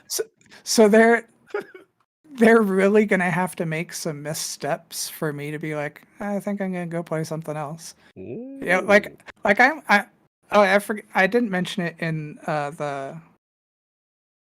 the Game Awards segment because I don't know that it didn't really have a reveal or a segment in there. But there's the Tiny Tina Wonderlands game, which as a Borderlands fan, I'm totally interested in. But yeah, there's no other game at this point that's going to pull me away from Destiny. I can't imagine what sort of missteps that they'd have to do outside of adding NFTs. Yeah, please don't. Something like that. Of all things, guys, don't do that one. Don't do that one. Which, that would be like the thing of like, all right, or if they were, the scandal stuff got to like Activision levels or something like that. But yeah, with regards to the NFTs though, you'd actually be probably sitting pretty with your 5,000 hours. You might be able to get one of those special things, because from what I've heard, some of them take like 600 hours on an upcoming game, so you're good. So what Kevin? Was that game that had the NFTs that were added recently? I can't remember. I don't know. I know. I just removed it. It's one of Ubisoft's games. It's the Ubisoft game, and so apparently there's some people that have already earned these. So there's the marketplace out there trying to sell them. There's people trying to sell them for anywhere from like $400 up to like $200,000. But the people that are going and bidding on them are like the highest bid is like $20. Like nobody wants these. So yeah, and then Stalker, unfortunately. Kevin, I bet I can come up with 50 ways that Destiny could do something that would make you stop playing. Just off the top of my head, it wouldn't even really be hard. Don't open that Pandora's box, please. I'm sure that number one, microtransactions now apply to bullets. Each bullet is 10 cents. That's number one. This just became Resident Evil because those bullets are real valuable. Yeah, if it was a thing like your weapon broke after a while and like you couldn't repair it, something that would hurt my time investment. There's things that would drive me away. But you would love that. I'm just saying that there's no other game. You mean sunsetting? Yeah, competing for my time. Well, that's the whole power creep debate. When you actually said, being able to have crafting weapons, having specific perks, I still they've continued to get a little creative. But as we still have 3 more years, I'm wondering how much more horizontal movement we have in perks here, because at some point I feel like they are gonna. You can only modify so much stuff. Like we get a new subclass in, what is it? Nightfall? Is that what it's going to be? The subclass possibly? Maybe there you'll have some more functionality, but I was like, right now, it's like, there's only, because right now you've got now Adrenaline Junkie. It's like, okay, basically it's like, Well, yeah. So here's some things that I think that are easy to add.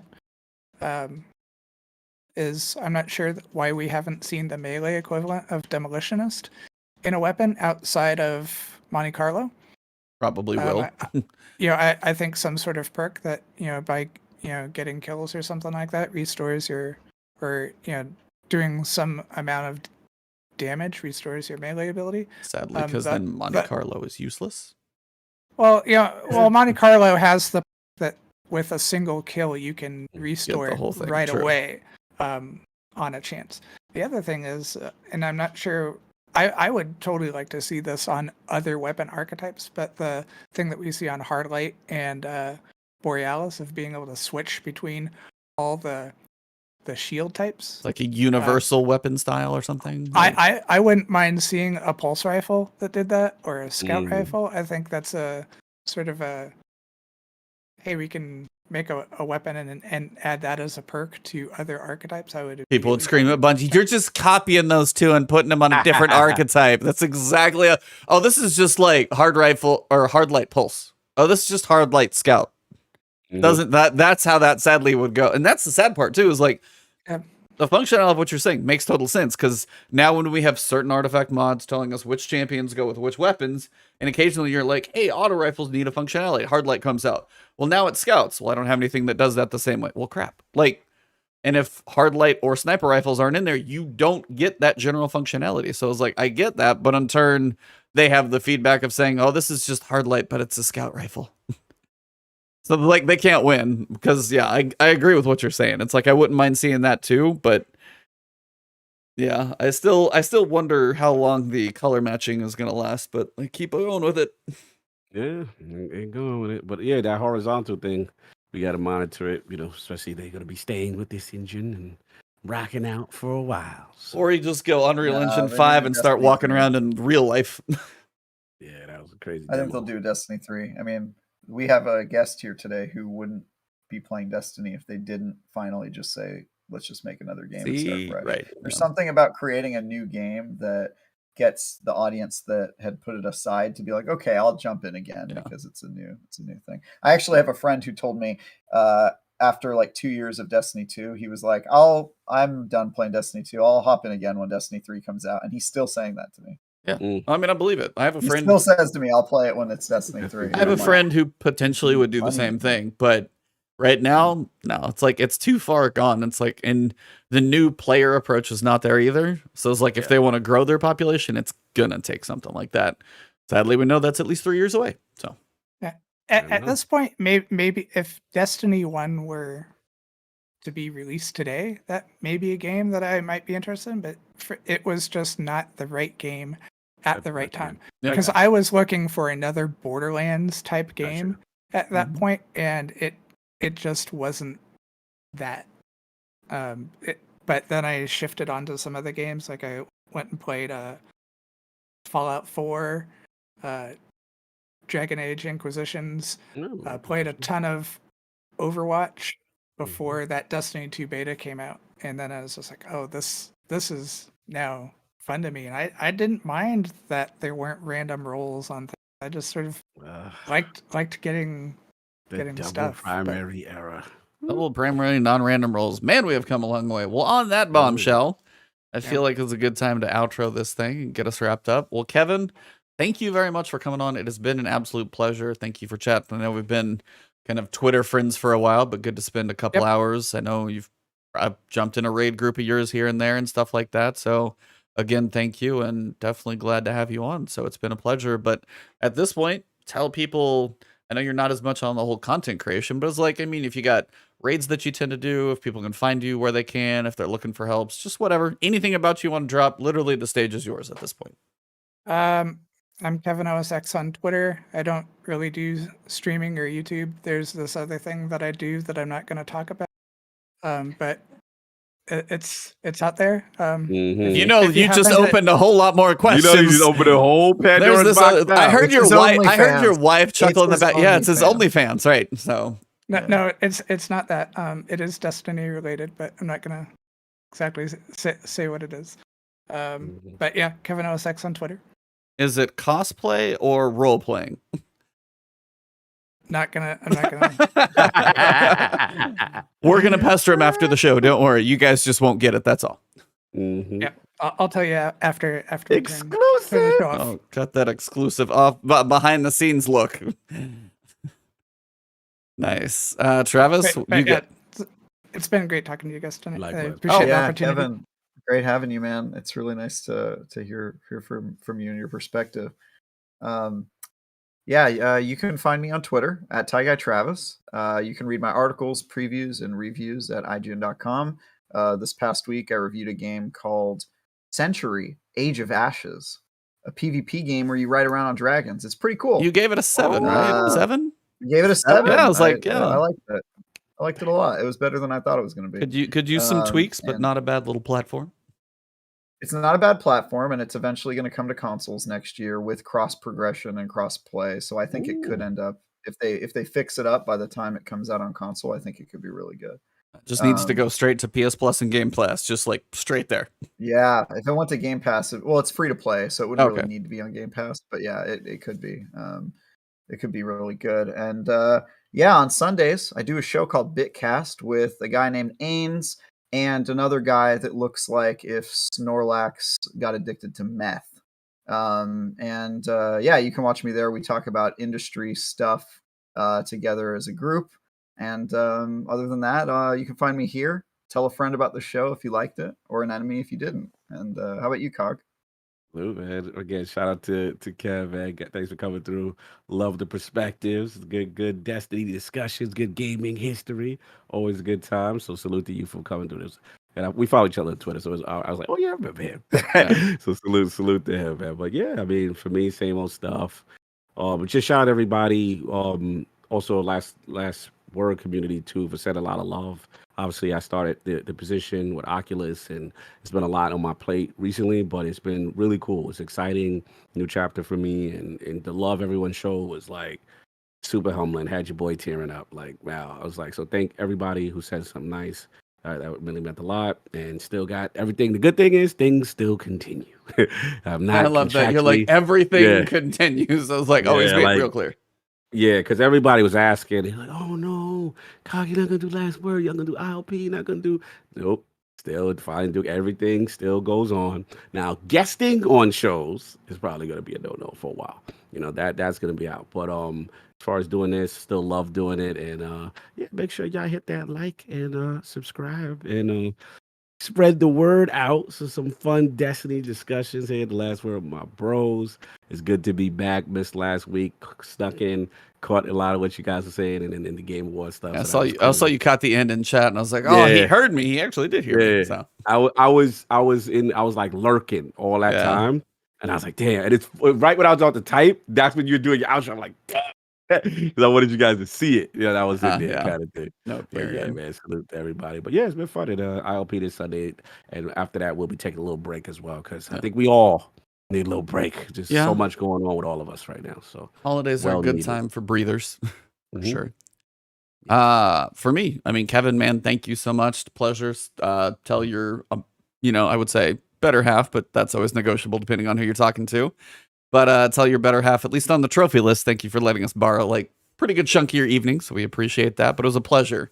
Absolute pleasure talking to you. Definitely got, a good chunk of experience in this game. And it's always good to get different perspectives. Again, who likes what, the nuances and the pieces of this game. So that's why I always continue to get different people. So very happy to have you on here. So thank you very much. It was a pleasure chatting. And gentlemen, as always, please go follow Iron Lord's podcast. Go buy an Oculus set to support Mr. Oculus over here.